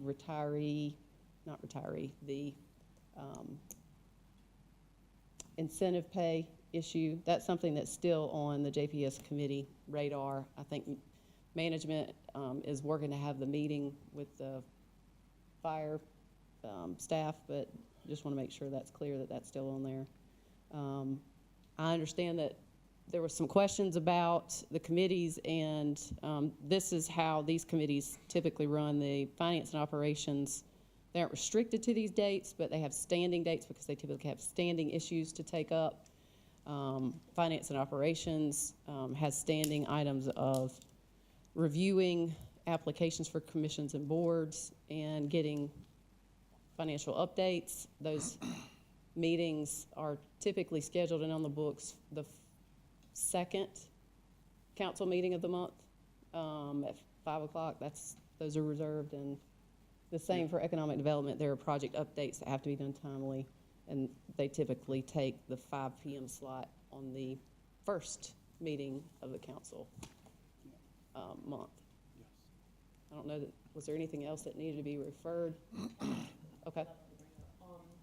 We have a couple of instances, and I'm sure you probably do too in your districts, that pertain to nuisance dogs. One is a situation with breeding and constant barking. The other is one with dogs who are constantly out. They're very dangerous dogs that are constantly out. And I'm not sure if that's public works, zoning, or justice and public safety. But I think we're gonna have to address, one's been going on for, 8 months. The people are miserable, and they've been calls to the sheriff, and there's just been little enforcement. And I would like to know what the proper procedure is, and if there's more needed in order to give these residents some relief from these situations. I think one thing would be helpful for management and legal to take a look at that, and to help us identify what is the most appropriate committee to take a look at. But we need to get some feedback from management first.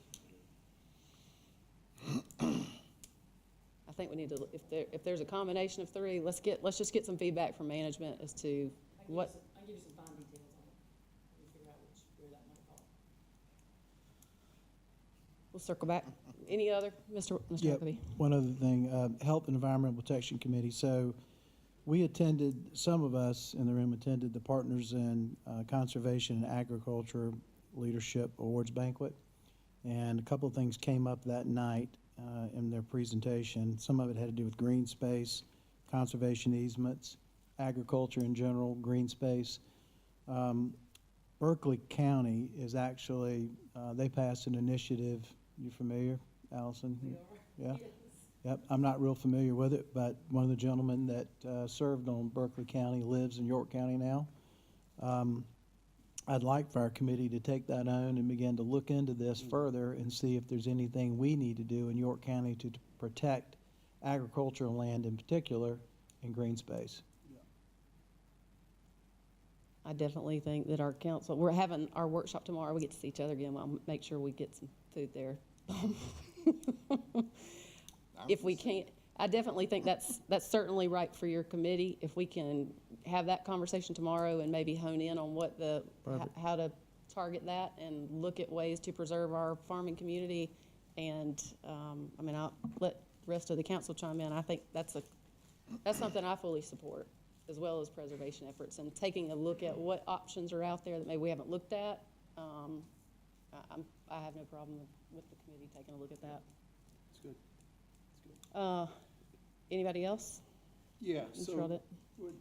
yeah, so I get a couple things. So one of the things I want to update you all on is that our latest RFATS meeting was January 27th. A couple of things came out of that meeting. One of those was the fact that the 2 roads that are on the former Panther property were now, the SCDOT came up with grant money which they were using on their bridge project, and there's additional grant money that they can actually apply to the $10 million that Rock Hill was trying to shift over to that property. So we were able to remove the $10 million out of the motion, and we were able to go forward with them applying with SCDOT's gracing the $10 million grant money, and they'll be working together with them on that. So that's a good news story, and it was allowed the guide share money to stay on Celanese where it was originally allocated. So that's a good news story.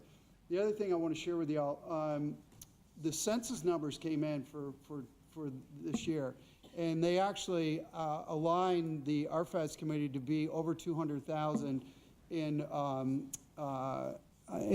numbers for this area. So that means that we actually raised our stuff up to the top level of an MPO, which actually buys us opportunities and more opportunities from a grant share, from a guide share perspective, and also an opportunity to possibly expand RFATs based on what would make sense. So it's a good news story, and it also separates us immensely from the overlay from Charlotte that they originally had on us. And again, it all applies to the opportunity that we have had enough growth here that we've gotten to this point where we're much stronger as an MPO, and it's going to allow more opportunity from a guide share perspective. The other thing too is there's probably going to be a reallocation of the committee based on where the growth is, and that's going to be worked on. And starting this month, I'll be taking over the chair position on the RFATs too. So just share that with you all. Yeah, thank you. That's it. Any other non-agenda comment? I reserve the balance of my time Wow. to the next meeting. Do we have a motion to adjourn? Motion to adjourn. Motion and a second. All in favor say aye. Aye. Any opposed? We are adjourned. Hey, Karen.